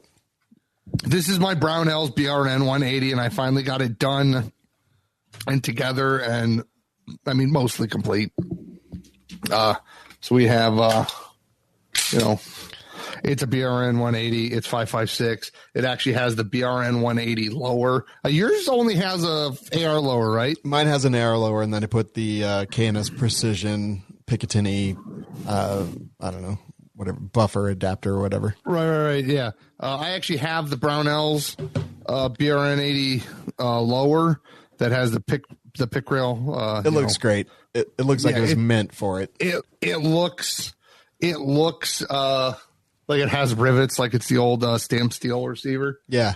Did I tell you a guy brought an actual AR 180 into the store? You sent us a picture. It looked awesome. Oh yeah, I put a picture in Slack. It's probably way up there, but yeah, some old guy was like, "Oh yeah, I just got this. It's just like this plinker I bought years ago," and I'm like, "I'll give you $2,000 for it right now." And he's like, "What?"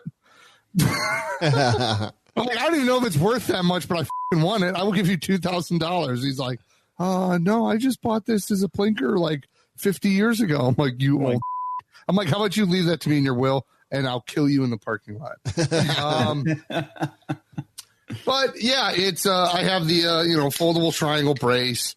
I have a Swamp Fox Prism optic on here, the blade, which works for my astigmatism because I don't see dots for all dots kind of look like Africa to me. You know, it's actually really funny. I have lived my whole life, never had any idea that I had astigmatism until I started looking at a red dot. Well, no, and not even that. I just thought all red dots look like that. I was like, yeah, it looks like a birthmark on somebody's ass. I saw a picture on the internet, and it was with astigmatism and without astigmatism, and with astigmatism had like long lines coming up and down off of the taillights. Oh yeah. And another one, it didn't have that. And I'm like, wait. Y'all don't see this? Nope. I had no idea my whole life. Yeah, seriously. I was like, I just thought that's what headlights and taillights look like at night. Same here, man. I was like, this was last month, just a few days ago that I realized this. But yeah, it looks good. But yeah, it's fun. I like it. Shoots good. Hasn't up on me yet. I haven't really shot it a lot, ammo being what it is. I want to convert it to the AR-18. Okay, so I've been me and Sven from Manicore were actually looking at this thing because I think he said he got one too, and we were looking at the internals on how to make it full auto. Yeah, and it's definitely not going to be like an AR-15. Yeah, it's way different because the bolt is so different. Well, yeah. So I actually have an idea to do it, but I'm literally going to have to hand make. I would have to hand make all the parts. Yeah. You got a guy for that, so. Well, no, I mean literally with a file. It wouldn't even be machining it out. It would be me hand cutting it with a file and putting it exactly how I want it, and then taking that to a machine shop that could take the dimensions and have them cut it out with a CNC machine. Yeah. Yeah, it's I got an idea. I just don't know if I really want to take the time to do that. But yeah. Yeah, looks awesome, man.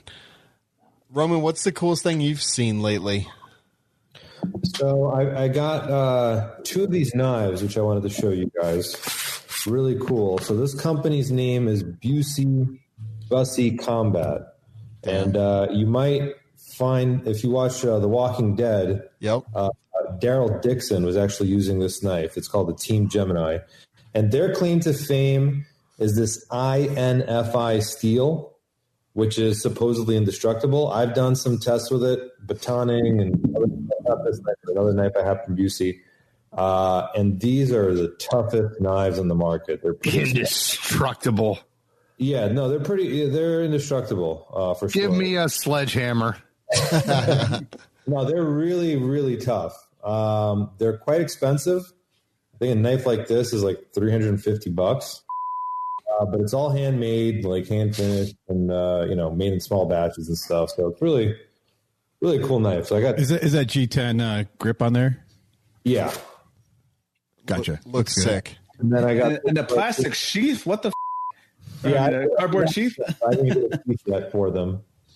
This one is real thick. Okay, that's what she said. It's short, but it's fat.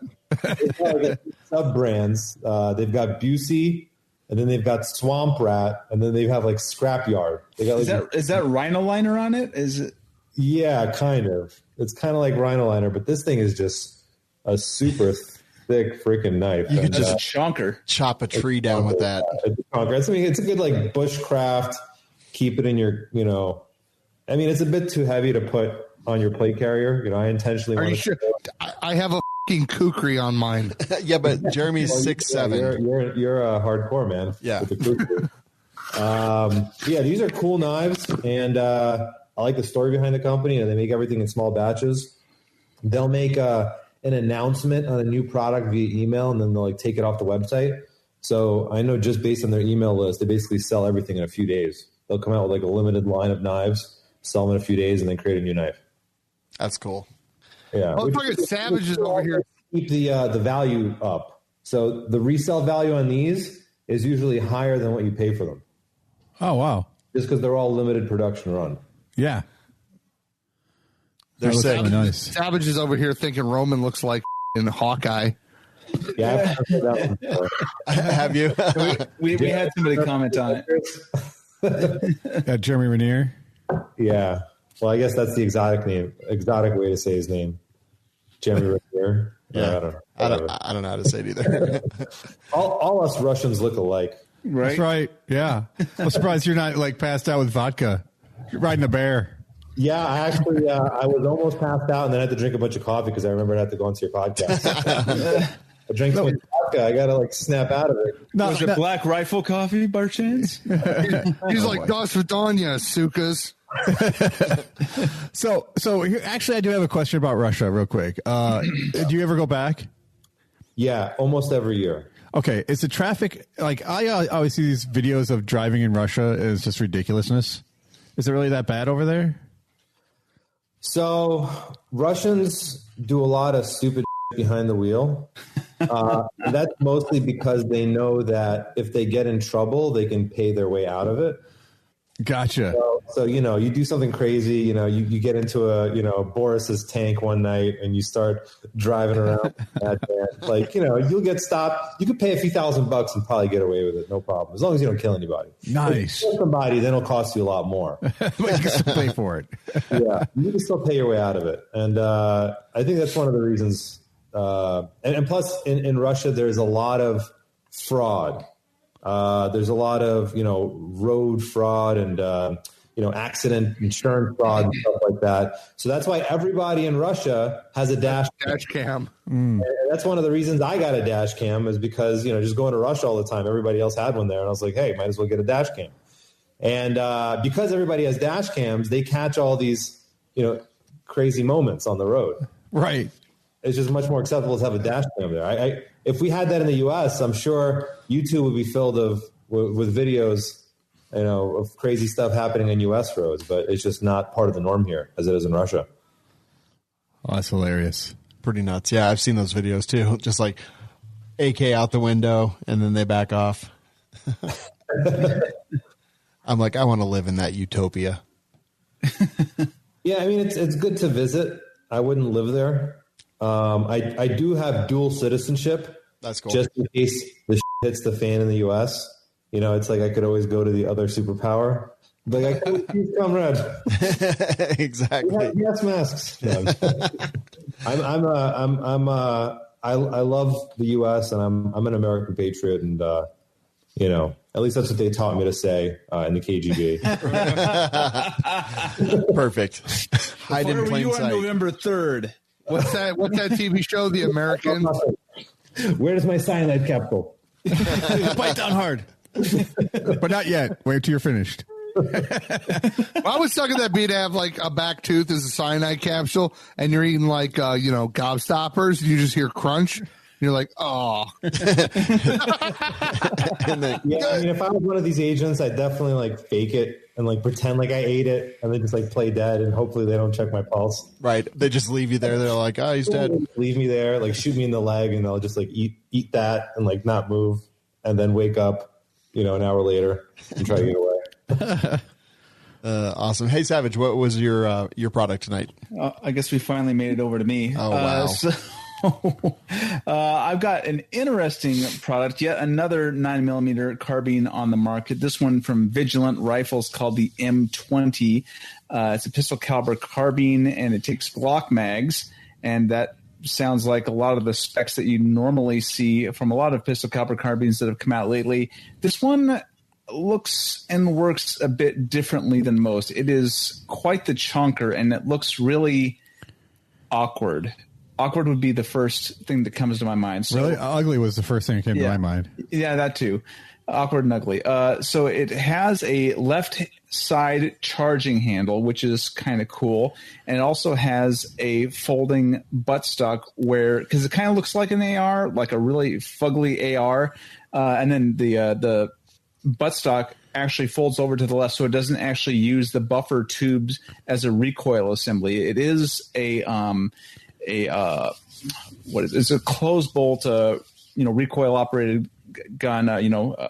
So there's no gas going. It's just going off of the power of the round going off, and it looks like it's kind of like an Uzi. So it has more or less like a telescoping bolt, so that it looks like the guide rod and the spring go through the center of the bolt, kind of like in how it works on an Uzi, and then it reciprocates that way inside the receiver. So it doesn't travel that far, so it wouldn't need the buffer tube for that space. So it also has a couple options on there. The barrel has a 2-inch nut on it that is toothless, and so it actually is a quick change barrel. You can take it on and off and exchange the longer barrel for a shorter barrel. And in fact, if you go to the website, they sell the package where you buy the full kit. The full kit comes with a longer barrel, and it comes with a stock on it. And then if you get the full set upgrade, it comes with a shorter barrel, which kind of has me wondering if they're paying attention to the law in regards to that, because it has to start life as a pistol if you're going to put on a longer barrel. It can't start off with the longer barrel and a buttstock on it. Well, let's hear how fast this cyclic rate. I'll show you. Peggy brought an air conditioning house with her. Like this. Okay. It's fast. Okay, it is fast. It is fast. It is fast. But, I mean, there's not a whole lot of real estate out front to put your arm on. I mean, you basically have to hold right in front of that magazine well. It says on the website that they're supposed to be coming out, or on this article here, that they're supposed to be coming out with some kind of handguard. I would hope so.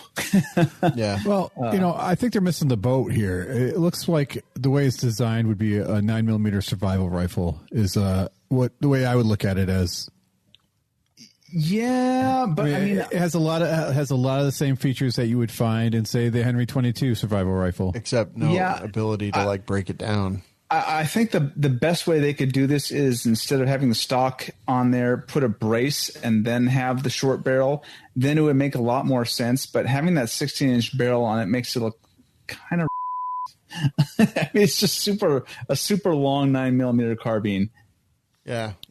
But I mean, you come up when you get it so the foldable stock clips on and off, the barrel comes on and off, and if you were to build it into a case that would hold it all together, then you have your survival carbine. Yeah, that's true. That's true. But otherwise, it's ugly as sin, and the FUD that's shooting it just cracks me up.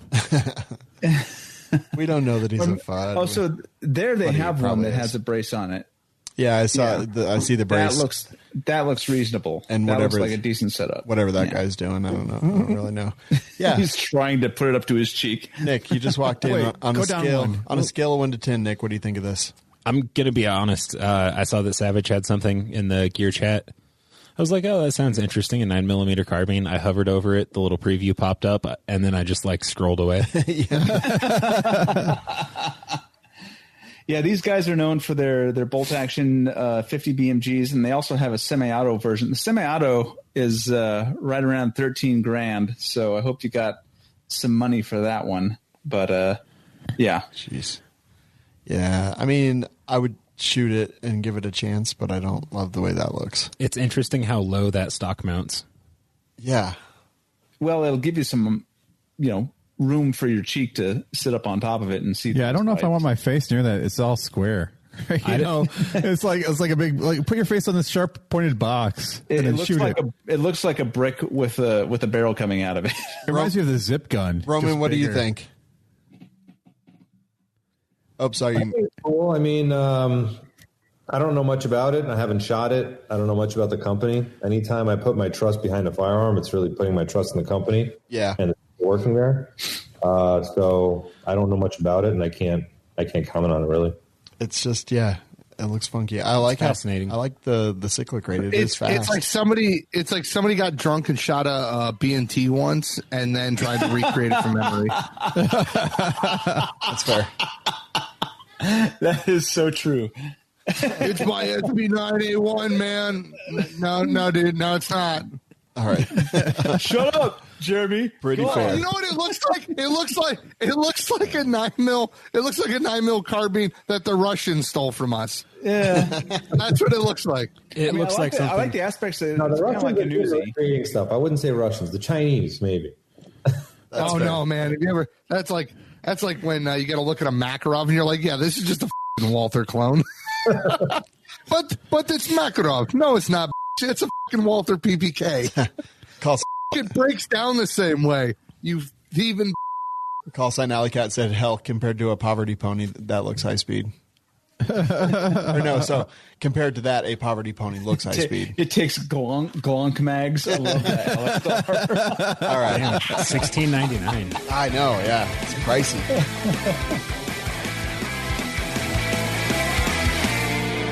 Wait, $16.99 and they ship it with a 10-round Pro Mag? Yeah, bro. Right? All right.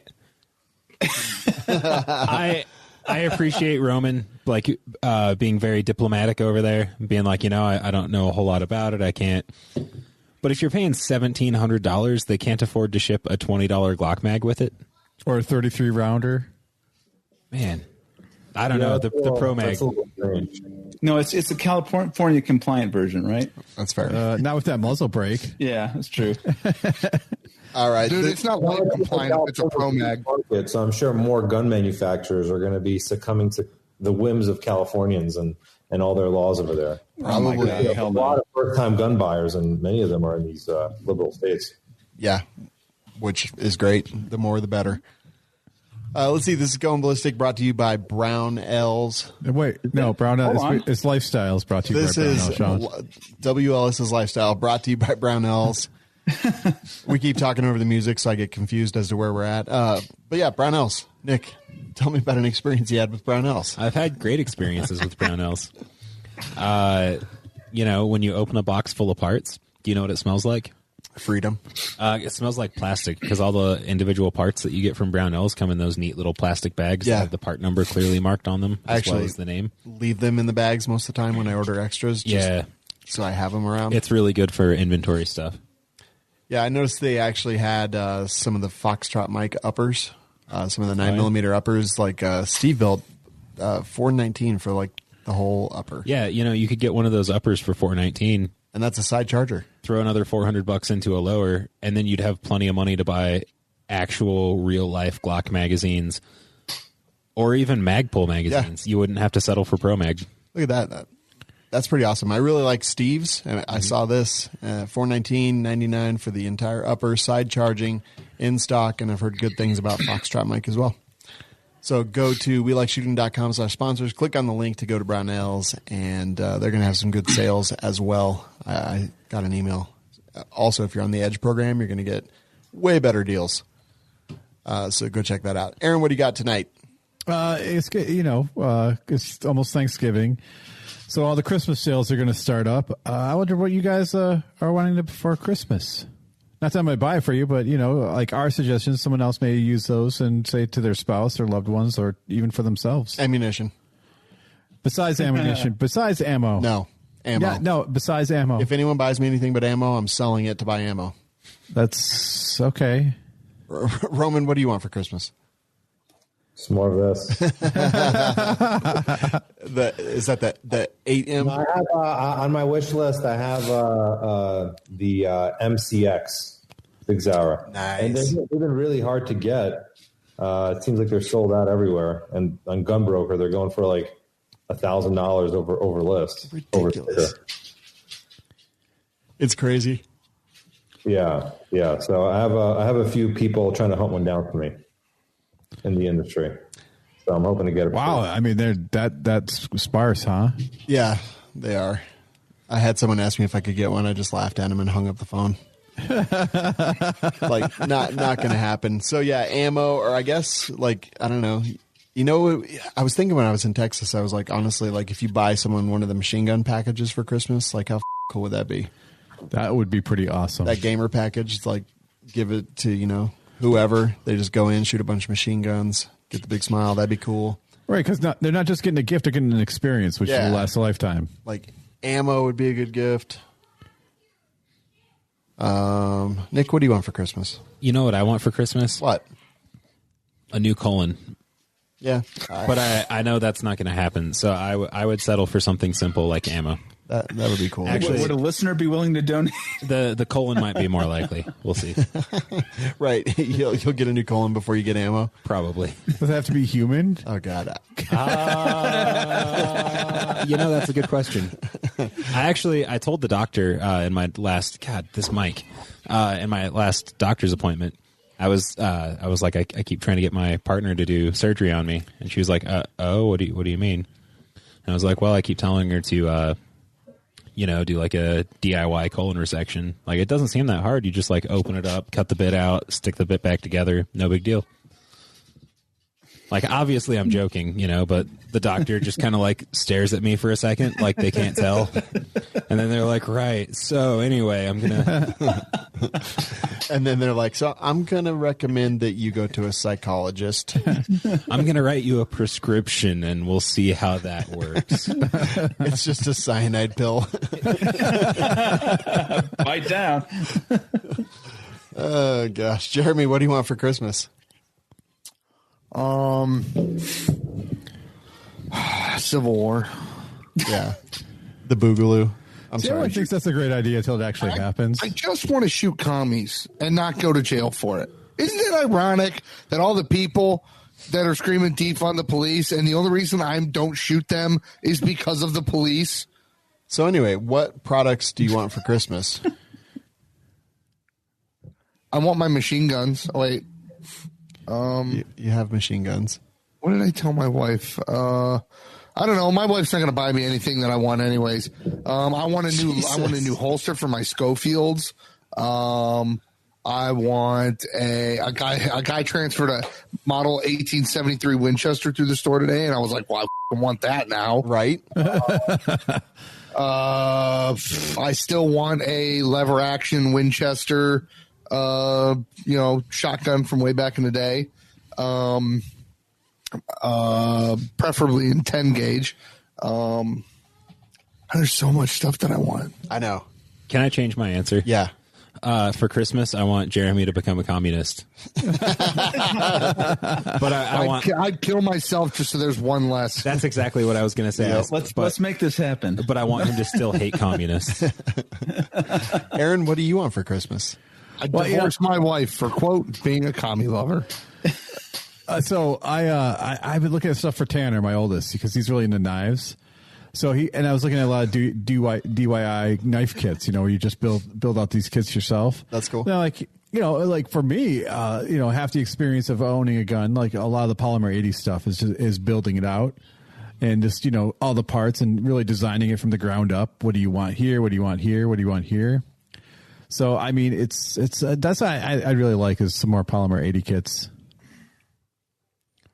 Did that story start off at knives, or did I just? No. It started off with knives, but but it made me think about the DIY knife kits where you build your knives. Yeah, and then the gun kits for an adult.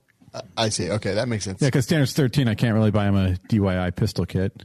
I mean, I could, but he'd have to wait a while to really be able to use it. I mean, what about one of those DIY muzzleloader kits? Yeah, I don't like muzzle loaders. I thought you had one of those actually. I have several muzzle loaders. I never shoot them. They're just some more decorative pieces at this point. Do you even know how to load it up? Yeah, I do. It's just they're just it's like It's like those bop-its. It's like pull it, twist it, bop it.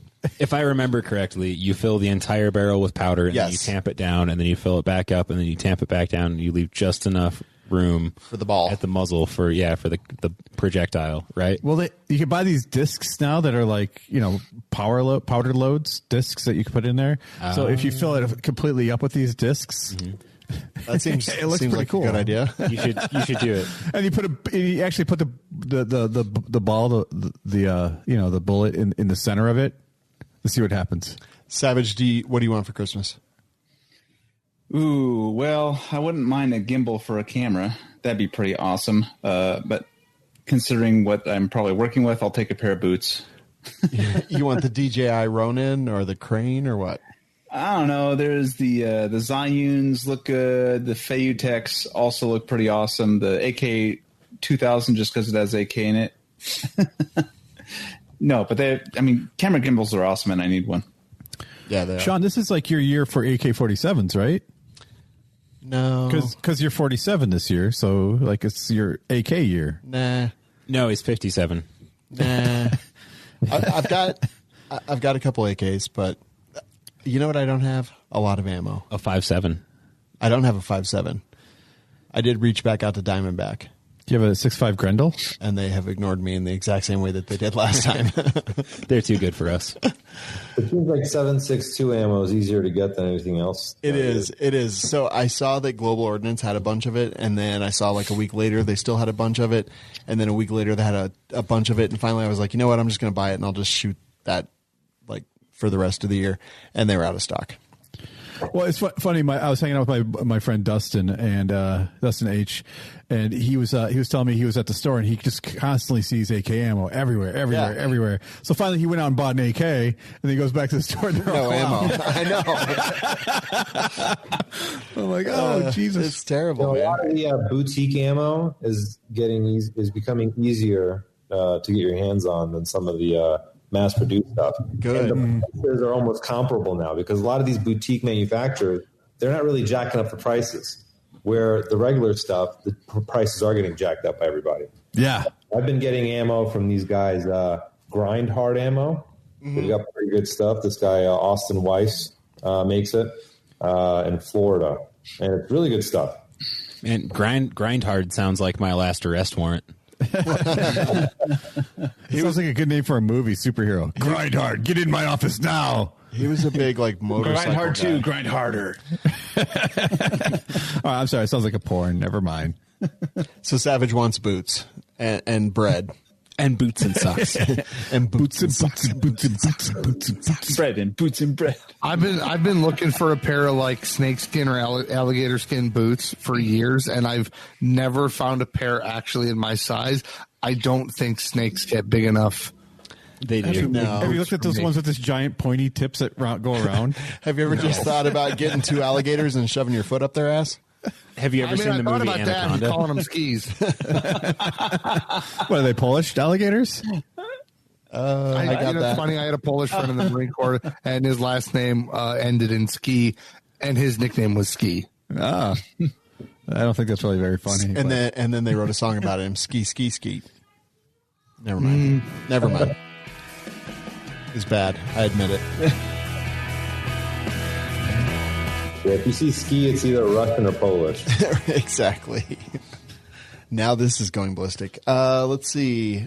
I'll pick a company, Medical Gear Outfitters. Nick, I was going to pick Medical Gear Outfitters. Tell me about your experience with Medical Gear Outfitters. You know, I actually haven't really had that many direct experiences with Medical Gear Outfitters, but I have had experiences with Skinny Medic. Yeah. And when you open a box that Skinny Medic is in, do you know what it smells like?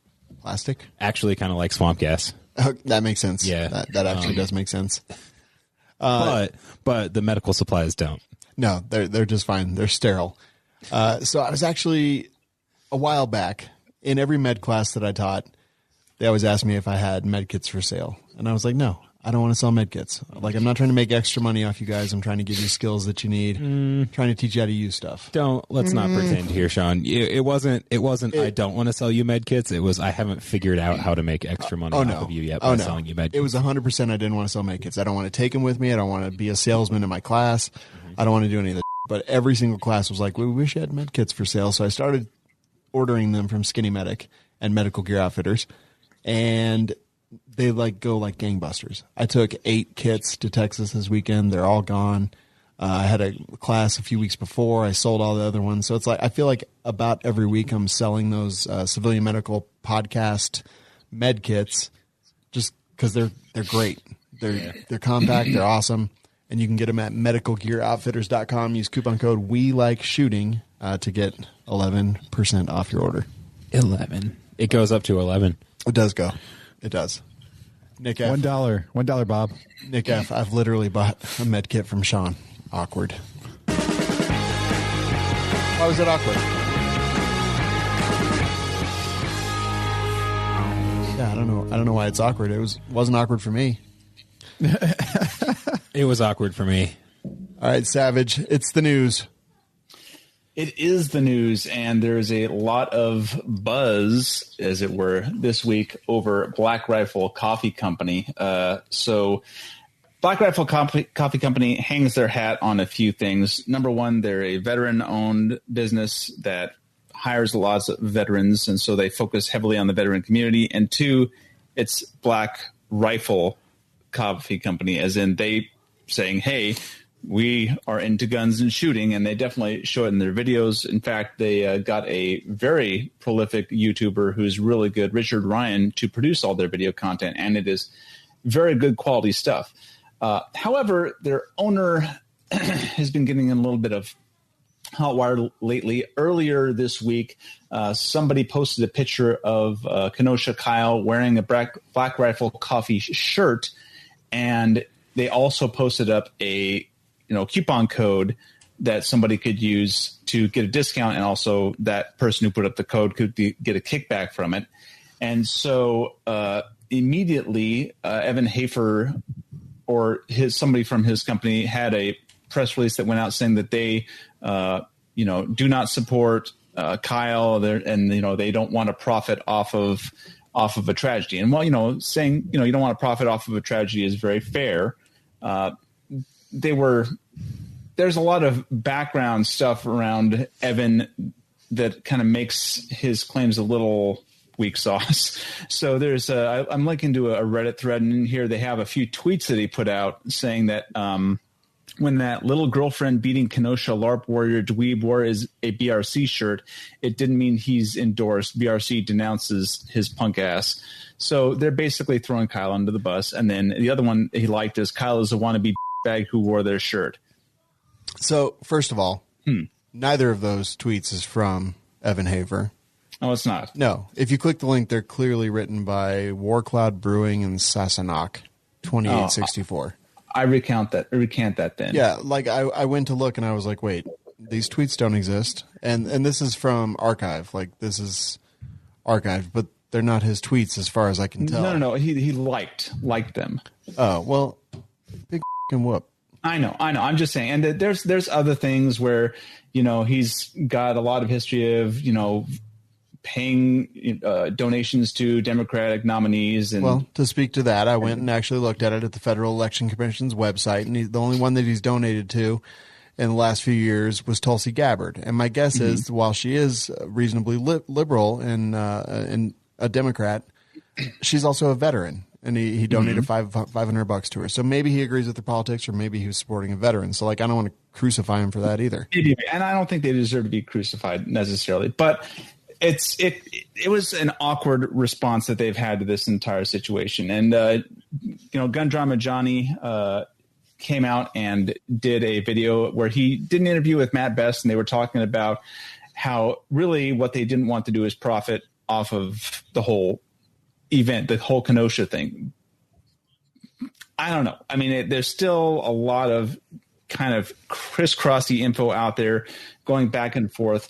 I think the main point is look, I mean, if you're a Second Amendment supporter, be a Second Amendment supporter, and don't start throwing people under the bus just, because it might make your company look bad if he was wearing a shirt. I mean, yeah, it's fine to say you don't want to be associated with him, but you don't necessarily have to throw the kid under the bus. I mean, yeah. A lot of arguments going back and forth about, whether he should have been there in the first place, or he illegally purchased his gun, so everything he did after that was bad. I don't think we're going to have that argument here, and I think we have some very strong opinions about that. But it's probably best if you're a company just to not involve yourself in the first place instead of trying to thrust yourself in. I mean, there was another event a few years back where I believe Starbucks was making a big deal out of hiring 10,000 refugees, and then Mr. Evan here decided to go, we're going to hire 10,000 veterans. And I think Nick, what did you say their total employee count was? Something in the 350s? 364. Yeah, 3 something. But okay, the other thing is like Starbucks is one of the biggest employers of Gold Star families like in the world, and they have a huge program. There's some measuring going on there, you know. Jeremy just sent a link. Let me unmute this. What's he saying here? Thank everyone for all your continued support for Black Rifle Coffee. We've been in quite a little fight the last couple of days across social media. There's been a lot of misinformation. The answer is no. The reason for that, the reason why I think it's important, is that we're not in the business of profiting from tragedy. We're not in the business of profiting from this event. We have zero interest. So I think what it all comes down to is that someone posted like a link to Kyle Rittenhouse wearing a Black Rifle Coffee shirt and then posted his affiliate code in the comments like a piece of shit. Yeah. And they apparently spoke out against that. Like this whole thing seems like such a non-issue. Like I'm just shocked that people care what a coffee company has to say about anything or any other person for that matter. Like who cares what Johnny has to say about it? Who cares what Black Rifle says about it? Who cares about Starbucks? Like I don't understand. I don't understand any of this. You know, what am I missing? This is going to come up. I mean, I definitely don't think people need to be super outraged about it and be like, oh, we need to cancel them. Because I mean, cancel culture isn't exactly something that we, you know, as us, we're behind. And I mean, that much. I mean, I've seen people, and I myself won't buy anything from Cheaper Than Dirt just because of their practices. Yeah, they can eat it. I agree. But like for the most part, we don't go around and say don't. You know, just go out and trash this company and never buy from them again. You know, unless it's something really egregious. And I don't think this is that bad. I think some weird communication things that were going on here that were bad and put out poorly. But you know, ultimately, it's not a super big deal. What I'm not a big fan of is how much they've made Kyle into a white supremacist, which is really irritating. Every time I see a report, it has that reference in there about his association with white supremacy. Well, the most annoying thing is if anybody has watched all the video evidence, it is very clear that he was acting in self-defense. And again, you can make the argument that he shouldn't have been there. You can definitely make the argument that he shouldn't have straw purchased his firearm through his friend. And that's definitely a federal crime. But, I mean, his actions were justified once he was in that situation. Yeah, I mean, he's also not like a superhero or a hero of the two-way or anything. He's a dude that put himself in a bad situation, and he ended up having to get out of it the way that we all hope that one day, maybe if the worst day comes, we can get out of it as well. Like, if I ever have to shoot somebody in self-defense, don't f***ing make me out to be a hero.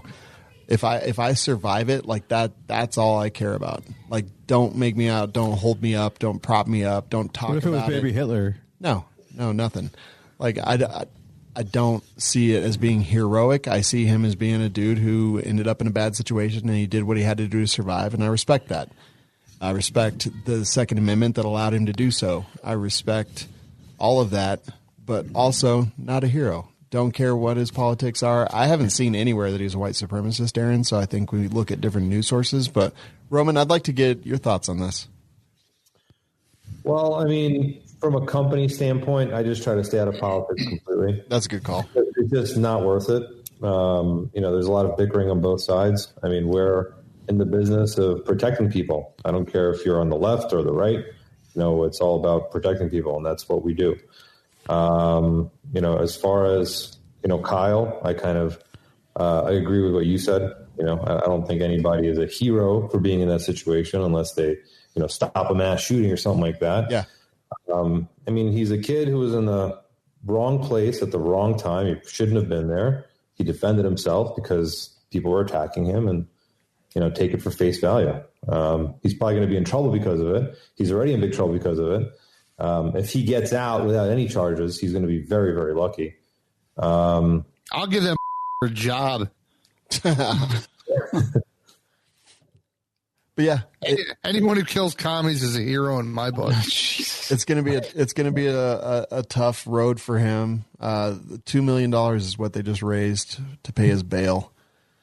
I'm surprised no one is calling for a boycott of My Pillow. I haven't heard of it yet. I heard the My Pillow CEO is the one who kind of raised most of that $2 million. Oh, wow. And Ricky Schroeder, the actor. Yeah, I don't even know who Ricky Schroeder is, honestly. You do. You do, but it was 30 years ago. Silver Spoons, man. What was the end? What was Ricky Schroeder? Silver Spoon. Silver Spoon. Yeah, I don't think I've ever seen Spoons. Silver Spoon. Here, did he win the awards? Is he like an Oscar-winning actor or something? Or? No, he's literally the worst actor ever.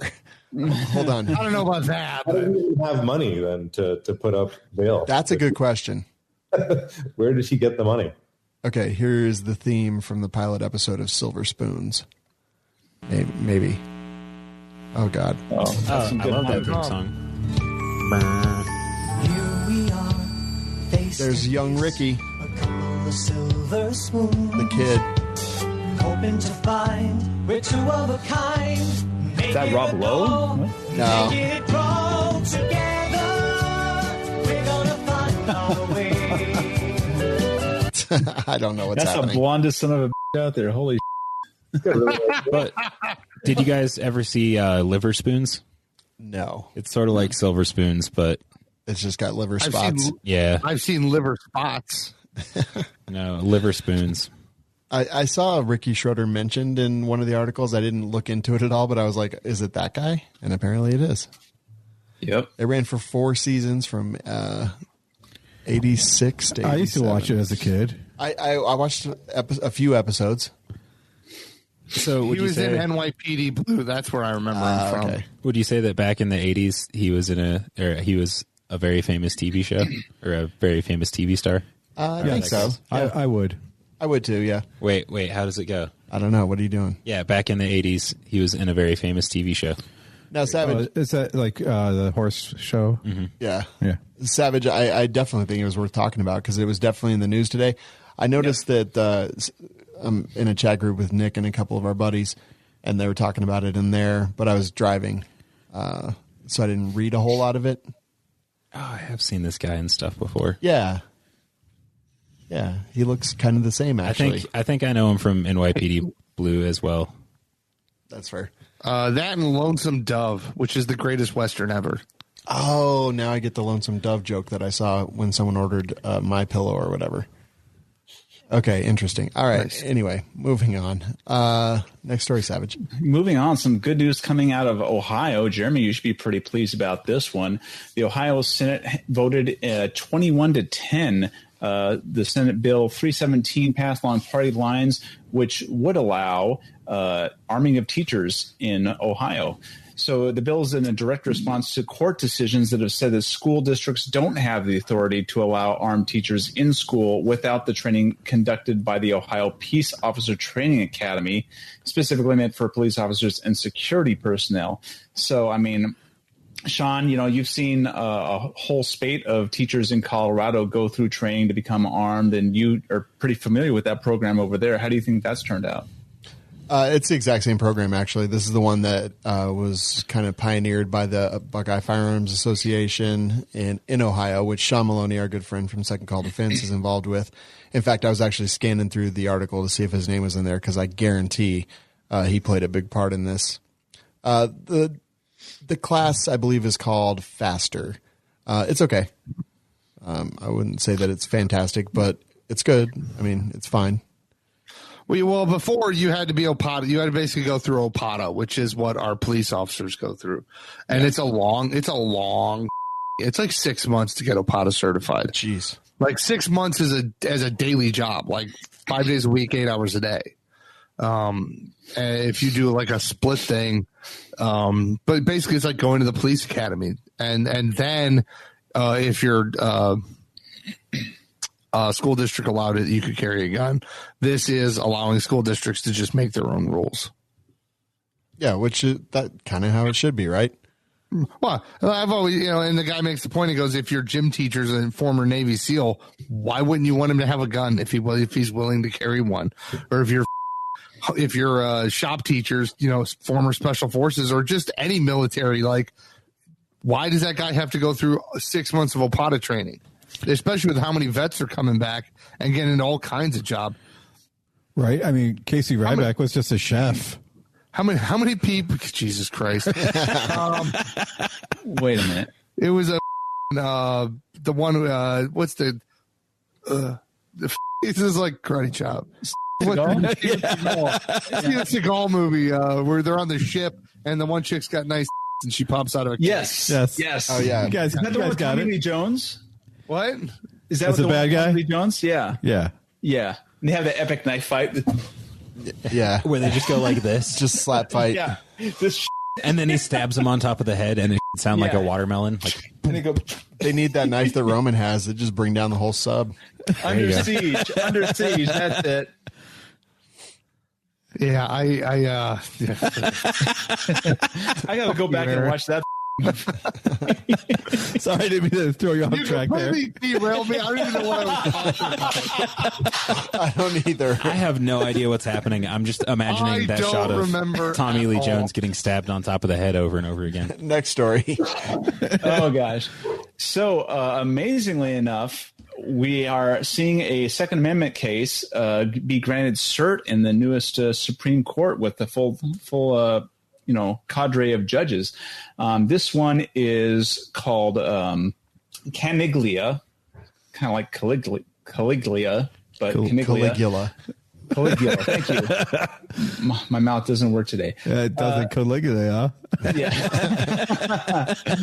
So what Aaron said. If I can say Zhrozhevsky, you can say Caligula. You can't even say it. Shut up. Coagulant. Conglomerate. There's a Fourth Amendment and a Second Amendment aspect to this. It's essentially kind of like a red flag issue. So in this court case, the plaintiff concedes that he had or his wife had told the police officers that he'd been having some kind of mental breakdown. And so he conceded and agreed to be transported to a hospital for a psychiatric evaluation. He nonetheless complains that he was subject to an involuntary seizure. So in support, he avers that the defendant officers extracted his consent through impermissible chicanery, basically falsely promising that they would not confiscate his firearms if he agreed to go to the hospital for psychiatric evaluation. So it's got Fourth Amendment issues and a Second Amendment issue, and it's going before the Supreme Court really soon. And God, we got a pretty good majority there, guys. So we have a pretty good chance of winning this one. Yeah, the question presented in the petition in August of 2020 was whether the community caretaking exception to the Fourth Amendment's warrant requirement extends to the home.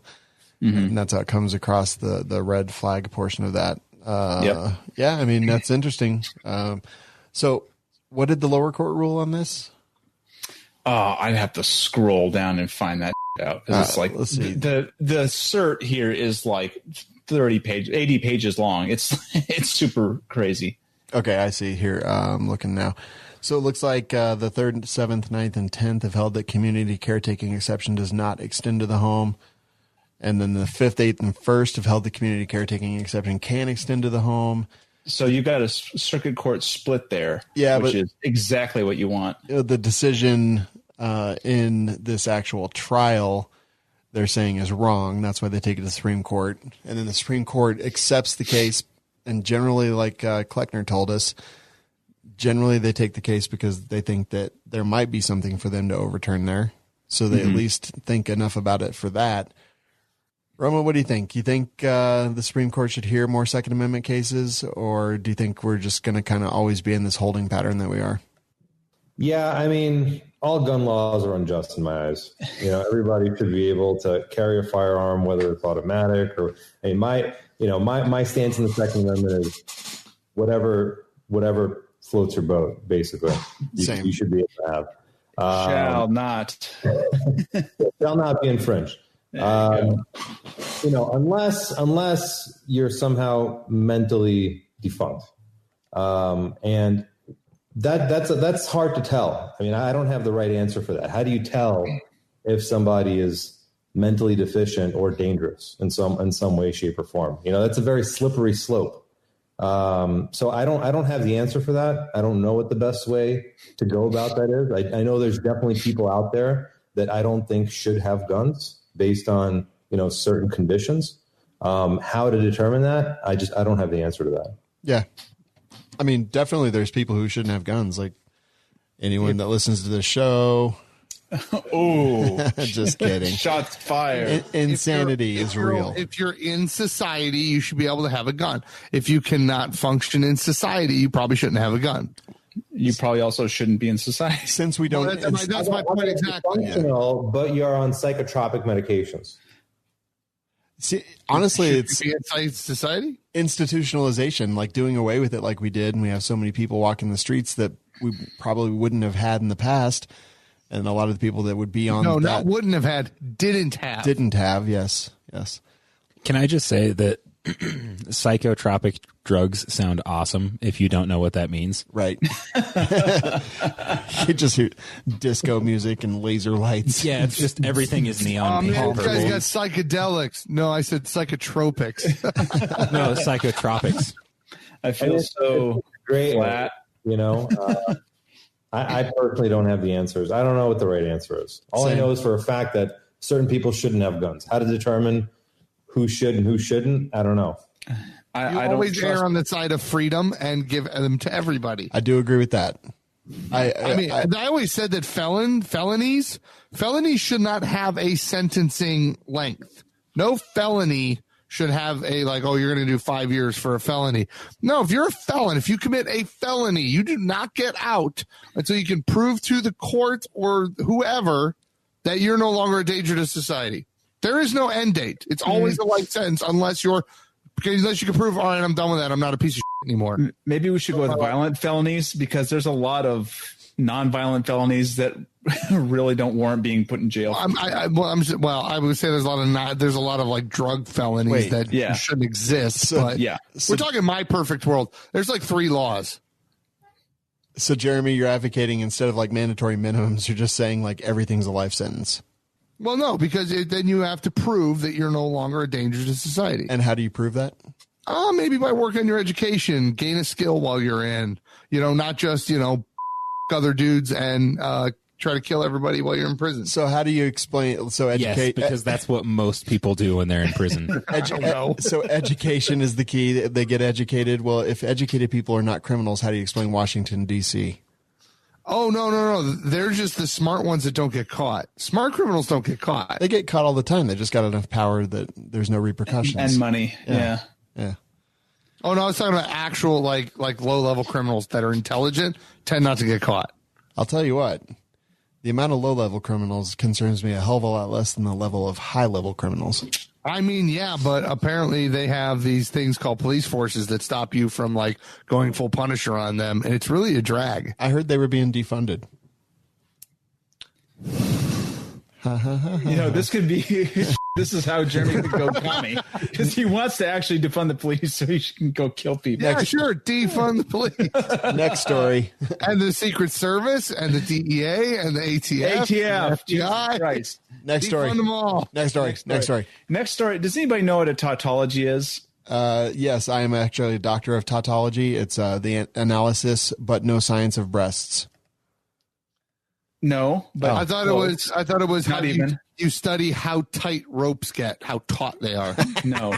So a tautology is basically restating something and as if it were true. So like a fish smells like a fish. That's obviously what it is. So there's this, and Wauwatosa, Wisconsin, there was a shopping mall that was the scene of a shooting, which 8 people were wounded this Friday. So the media went to the mayor. Are you dyslexic? It's Wauwatosa, not Wauwatosa. Well, yeah. Well, I actually think I am dyslexic. That would explain so much. I know, right? But so the media went to this Mayor Dennis McBride, and he blessed us with this beautiful tautology. He said, Mayfair Mall has a strict no gun policy. He said, guns have no place in shopping malls or other places in which crowds of people gather. If the shooter had complied with the policy, nobody would have been hurt yesterday. Ladies and gentlemen, that is the perfect example of a tautology. If a criminal had complied with the law, no crime would have been committed. You know what that makes me want to do? That makes me want to go there. Do they have a no kukri policy? Kill a commie? Like, I don't know. I'm just guessing. No. Do they have a no kukri policy? Because I'll bet you I could go hurt a bunch of people without a gun. Yeah. Okay. But why would you want to do that? Don't. And actually, Savage, I was wrong. I'm actually an expert in Tata-ology. Tata-ology. Now I'm with you on that one. What do you have to do to get a degree? And can I join? No, because you're over 40 and you don't know if you're dyslexic. I don't think you're cut out for this. Sorry, buddy. No, he's dyslexic. So here's the thing. This is obviously stupid. Roman, this mayor, he's mad. Say, by the way, I don't know if you guys know, but in Texas, they passed a law, I believe, 1.5 years ago, so you can open carry swords now in Texas. Nice. As it should be. Yeah, that's peak Texas right there. Actually, the first day they passed that law, I was out at the basketball court with a few friends, and a guy rode by us on a bicycle in flip-flops, no shirt, real skinny guy with a Zelda sword on his back. Man, and the sword was larger than his body, and I was like, amazing. That's a man exercising his rights right there. That's dangerous. Hasn't he ever seen somebody get their foot caught in a bike chain? So I've ridden my bike in flip flops many times. No flip flops. Nope. Well, he could cut his foot off with his sword if he gets caught. Well, it looked very dangerous. Yeah, but he did it anyway. Good for him. I'm sure the sword's fine, but the flip flops. I was happy for him. He looked like he was living the best life he could. Yeah, you should have yelled at him, been like, "Dude, PPE." Right, put a gas mask on. This is before the PPE craze. That's closed-toed awesome. shoes. This mayor, like what an idiot, right? Like, of course, criminals don't obey signs. Like those signs affect us. Like I'm sure the next words out of his mouth would be, "We should make another law." You know, the amount of places in Texas that don't follow the proper signs for banning firearms from their premises. The 30-06 signs. Like, I saw several signs that were like, don't bring guns in here, but not one of them was the correct sign, which I thought was kind of interesting. But criminals don't obey signs. They don't. I don't understand this guy. He was this close. Well, I'm sure they listen to some signs, just not all the signs. But did they see the signs? And then it opened up their eyes. Maybe. Because they saw the sign? Maybe. Signs everywhere there's signs. Do this, don't do that. Can't you read the signs? Yeah. What's the penalty for not obeying a 30-06 sign? I think I actually don't know. They buy you a beer and say, "Get out of here, buddy." I think it's either a misdemeanor. It is a crime in Texas, I believe. But did you in Ohio? Slap on the wrist from a few people. That makes sense. Yeah. In Ohio, there is no like required signage. You could literally write "no guns" with Sharpie on a piece of paper, stick it up in the window. As long as a property owner, like the store manager, put it up there, it's legal. Same in Colorado. But at worst, the law says you have to be knowingly carrying where you can't carry. So if they didn't post a sign that you saw, and they see you while you're in the store, and they're like, "You can't have that in there," at worst, it's trespassing if you don't leave. Yeah. Yeah, but if anyone was like, "Hey, you and your sword, get the hell out of here," I'd be like, "All right, fine, I'm leaving." I'd be like, "F you, I got a sword." Is no one else freaked out that Jerambe quoted Ace of Base? Like, am I the only one who's freaking out about that? Like, no one even batted an eye. I have an Ace of Base story, but I'll save it for after the show. Okay. Is it like the puppy or the kitten story that Chris told us? No, but it's one. No, he just f***ed a girl named Ingrid one time. But really, she f***ed him. Okay, weird. It's weird how that happens. All right, thank you very much, Savage. Very interesting stuff. Hey, Shawn. Yeah. You know who we haven't talked about tonight? Tell me. Some Hackett equipment.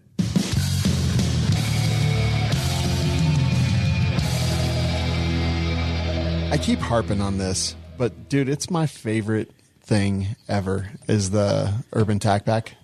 Now, when you went to Texas, did you bring that with you? Yeah, I take it everywhere with me. And what was in it? This one, camera equipment on this trip. Nice. Yeah. I take it with me everywhere. It's like my longboarding bag. It doesn't look crazy tactical, the gray version at least. I mean, it has like Molly and Velcro on it, but I don't know. It just I use it so much outside that the Velcro is actually discolored a tiny bit. What I like about those bags is if you look inside, everything has a retention point in there. Yeah, so you don't have to worry about things bouncing around. It's got a lot of I want to say strings that tighten down and hold stuff in place, and there's enough pockets to hold just about anything you want. You know, the only thing that actually that wouldn't fit in it was my laptop. My laptop's too big to fit in the. Yeah, your laptop's a computer. Let's be honest. It's like I've seen your laptop. It's not a laptop. It's a portable desktop. No, it really is. I mean, my Chromebook, which is also big. Yeah, it's like got a 32-inch screen on it. I mean, it's ridiculous, dude. It is big, but yeah, otherwise, this thing fits everything. I put my med kit on the side of it, carry it with me everywhere. $79.99 minus 21% if you use coupon code WLS'sLife at HackettEquipment.com. What pocket do you carry your Werthers in? Wait a minute. It's funny that you mentioned this because I've been finding fucking Werthers everywhere. Is that you? Have they been falling out of your pockets? Is that you? No. You're of a certain age. They just start to appear Okay. naturally. No. So there was one on my desk the other day. I was like, what the fuck is this? I hate Werthers. So I threw it in the trash. I'm in Texas and I open up my backpack. There's 2 fucking Werthers in there. It's got to be you. You're the only person that it can be. It's either you or Steve. I love Werthers. It's not me. Yeah, I actually like them too. Like, I don't ever buy them, but when an old person, like roughly Shawn's age, offers me one, I always say yeah, because, they're good. Wow. But it's been living in that pocket for 6 months. It's warm and soft at this point. Yeah, it's always like nice and warm. You got to take the hair off of it. The curly hairs. I'm telling you, when I find out who's putting the Werthers in my bags, you're going to thank them because you needed one because your throat was dry and you were coughing. You're over 50. It's just a natural thing. Get used to it. I'm not over 50. Agree to disagree. I'm just playing music. And suddenly Nick just dropped 3 volume levels. Talk. Yeah, talk. That's right, because you can't. Now I can. All right, Jeremy, read the reviews. Okay. Best Influencer Podcast, 5 stars. God. Astivigical and 19. Okay. I know y'all like being called influencers about as much as I enjoy seeing advertisements for the 100th Olight of 2020. I enjoy listening to the show every week, even when that UPS guy and the bald guy are on it. I'm just serious. And Jeremy, if you're reading this, thanks for completely ruining and making incoherent sentences out of this review. All right. So that would happen if I was reading it. That's good. That's good. Oh, boy. Here we go. Very low signal to noise. 2 stars by Argo Jason. Oh, boy. I've tried to listen to the show for several months, but it's a lot of noise and very little worthwhile content. The interviews are horrible and the ads are constant. The friction between the hosts is annoying and worthless. I give up. Kill yourself. Yeah. Bye, Felicia. I blame Roman.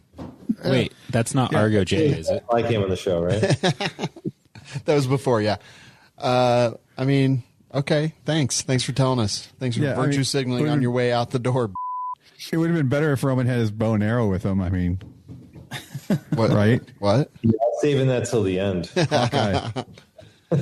No, that's fair. That's fair. And actually, that was 2 stars. We don't get very many of those. In fact, yeah, that was weird. I think that was like maybe our second. 5 and a couple 1s. I mean, it makes sense that not everyone would like this show. That's fine. Yeah, but they're pieces of shit, and I hope they die. Oh, that's fair. I feel the same. Next I would review. never hang out with a person that didn't like this show. I wouldn't either, actually. I would, because most of the people that like this show don't even listen to this show. I would listen, or I would hang out with people who don't listen to the show and don't like the show, because those people actually have taste. Oh, all right. That's fair. That's fair. Wait, did you weed out the people who don't really matter, and that would be reviews? Yeah. So keep on those people, and they'll just keep dropping off, and then you'll get a bunch of good reviews. Exactly. Those are the kind of people that put beans in chili, and that's fucking wrong. I agree, Wow. Jeremy. I No. agree. It should be like a meat stew with the tomato based. If it has beans in it, it's literally not chili. It actually literally is. It literally is it's chili. not. No, Yeah, it is. It's just a different kind of chili. it's a bean stew. You. Yeah. Does it not get its name from chili beans? No. Chili beans are peppers, you dumbass. Wait, no, chili beans. They are legumes. Chili beans are not peppers. Chilies No, are it gets peppers. chili Chili beans get their name from the pepper that is used to season Excuse them. me, chili beans are not pepper. What the are you talking about? He was like, peppers. no. It's the same from chili peppers. Yeah. So listen, like at my house, we make 2 pots of chili, like real chili, and then ones with beans in it. Yeah, Guess which so- one I eat? F***ing real. So you eat the beans. Yeah. No. Oh, I you- hate beans. you eat I don't the- want them in my you eat the chili lame- because it doesn't belong there. You eat the lame stuff that lacks fiber and protein. No, it's got plenty of protein. Not as much as the bean. Beef is protein. You know what? Yeah, add in the beans and it gets better. Shawn, here, just use that link. Let's see. I see a ton of cans that say chili beans, and they're f***ing beans. Let me just say, Roman, you get the final word on this. Be diplomatic. Nah, you don't have to. I don't know. I'm just not a big chili fan. Honestly. Oh, you're the worst.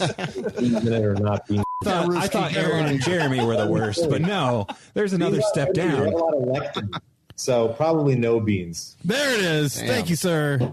All these like chili beans, and it's all pinto and kidney beans. Right, exactly. What were you saying, Roman?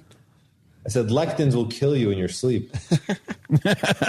Well, a pinto bean is a type of bean, but a chili bean is a pinto bean that has been seasoned with chili, Anything can be chili like then. chili peppers. You No, have chili chili- is a pepper. Yeah, right. You could have chili beef. You Right. could have chili Sure. chicken.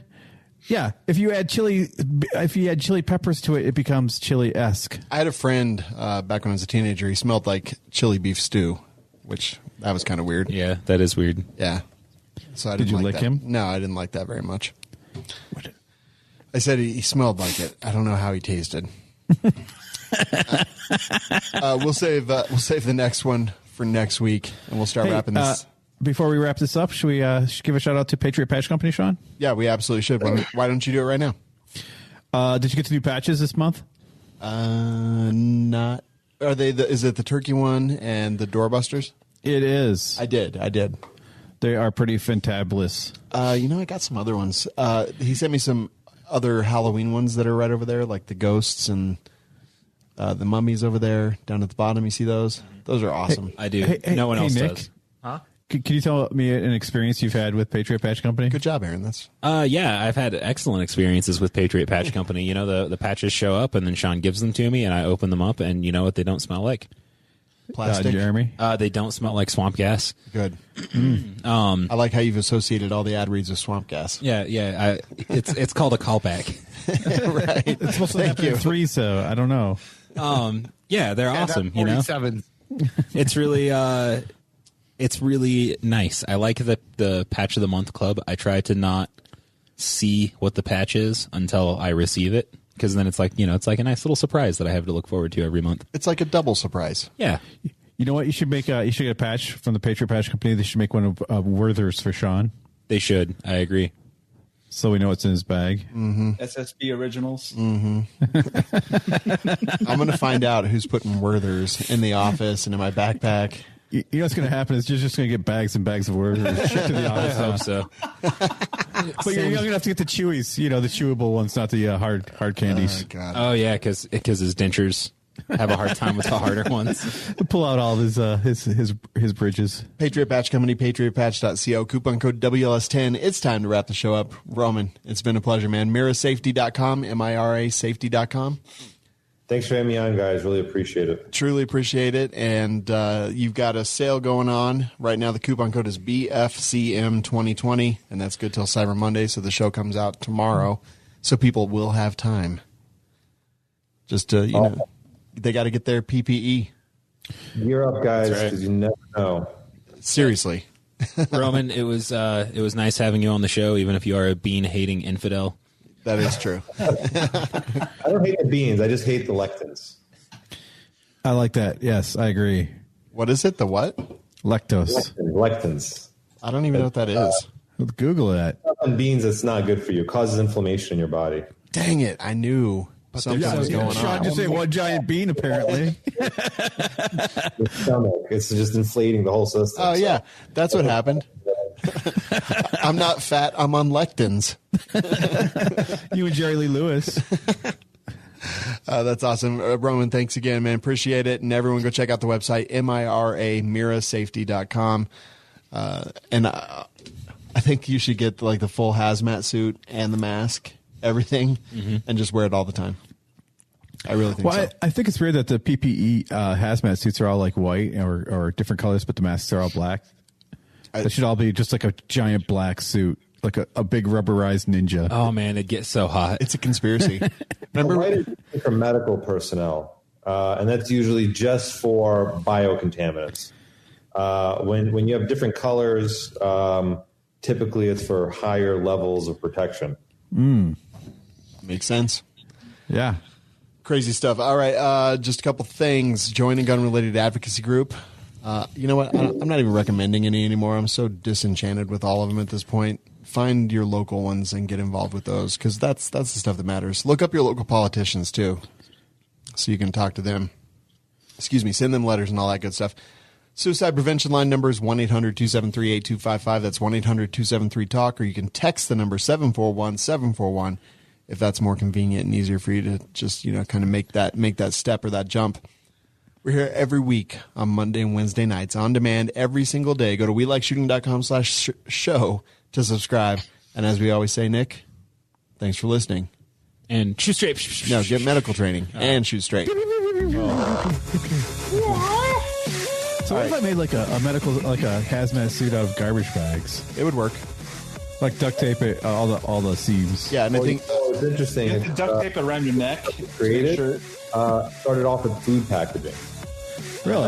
So the founder of Kapler, George Kapler, who I have a really close relationship with, he was talking about how him and a researcher came together, and they wanted to see initially what the chemical resistance is of different food packaging. And that's how the company came to be, and that's how they started getting into the whole hazmat space. As it turns out, if you take food packaging and then layer it in different ways and add different layers of food packaging together, I mean, this is a very kind of, high level way to talk about it. But it's that's basically what hazmat is. All these materials they really started off with different plastics that started coming about because of the advent of food packaging. That's pretty cool.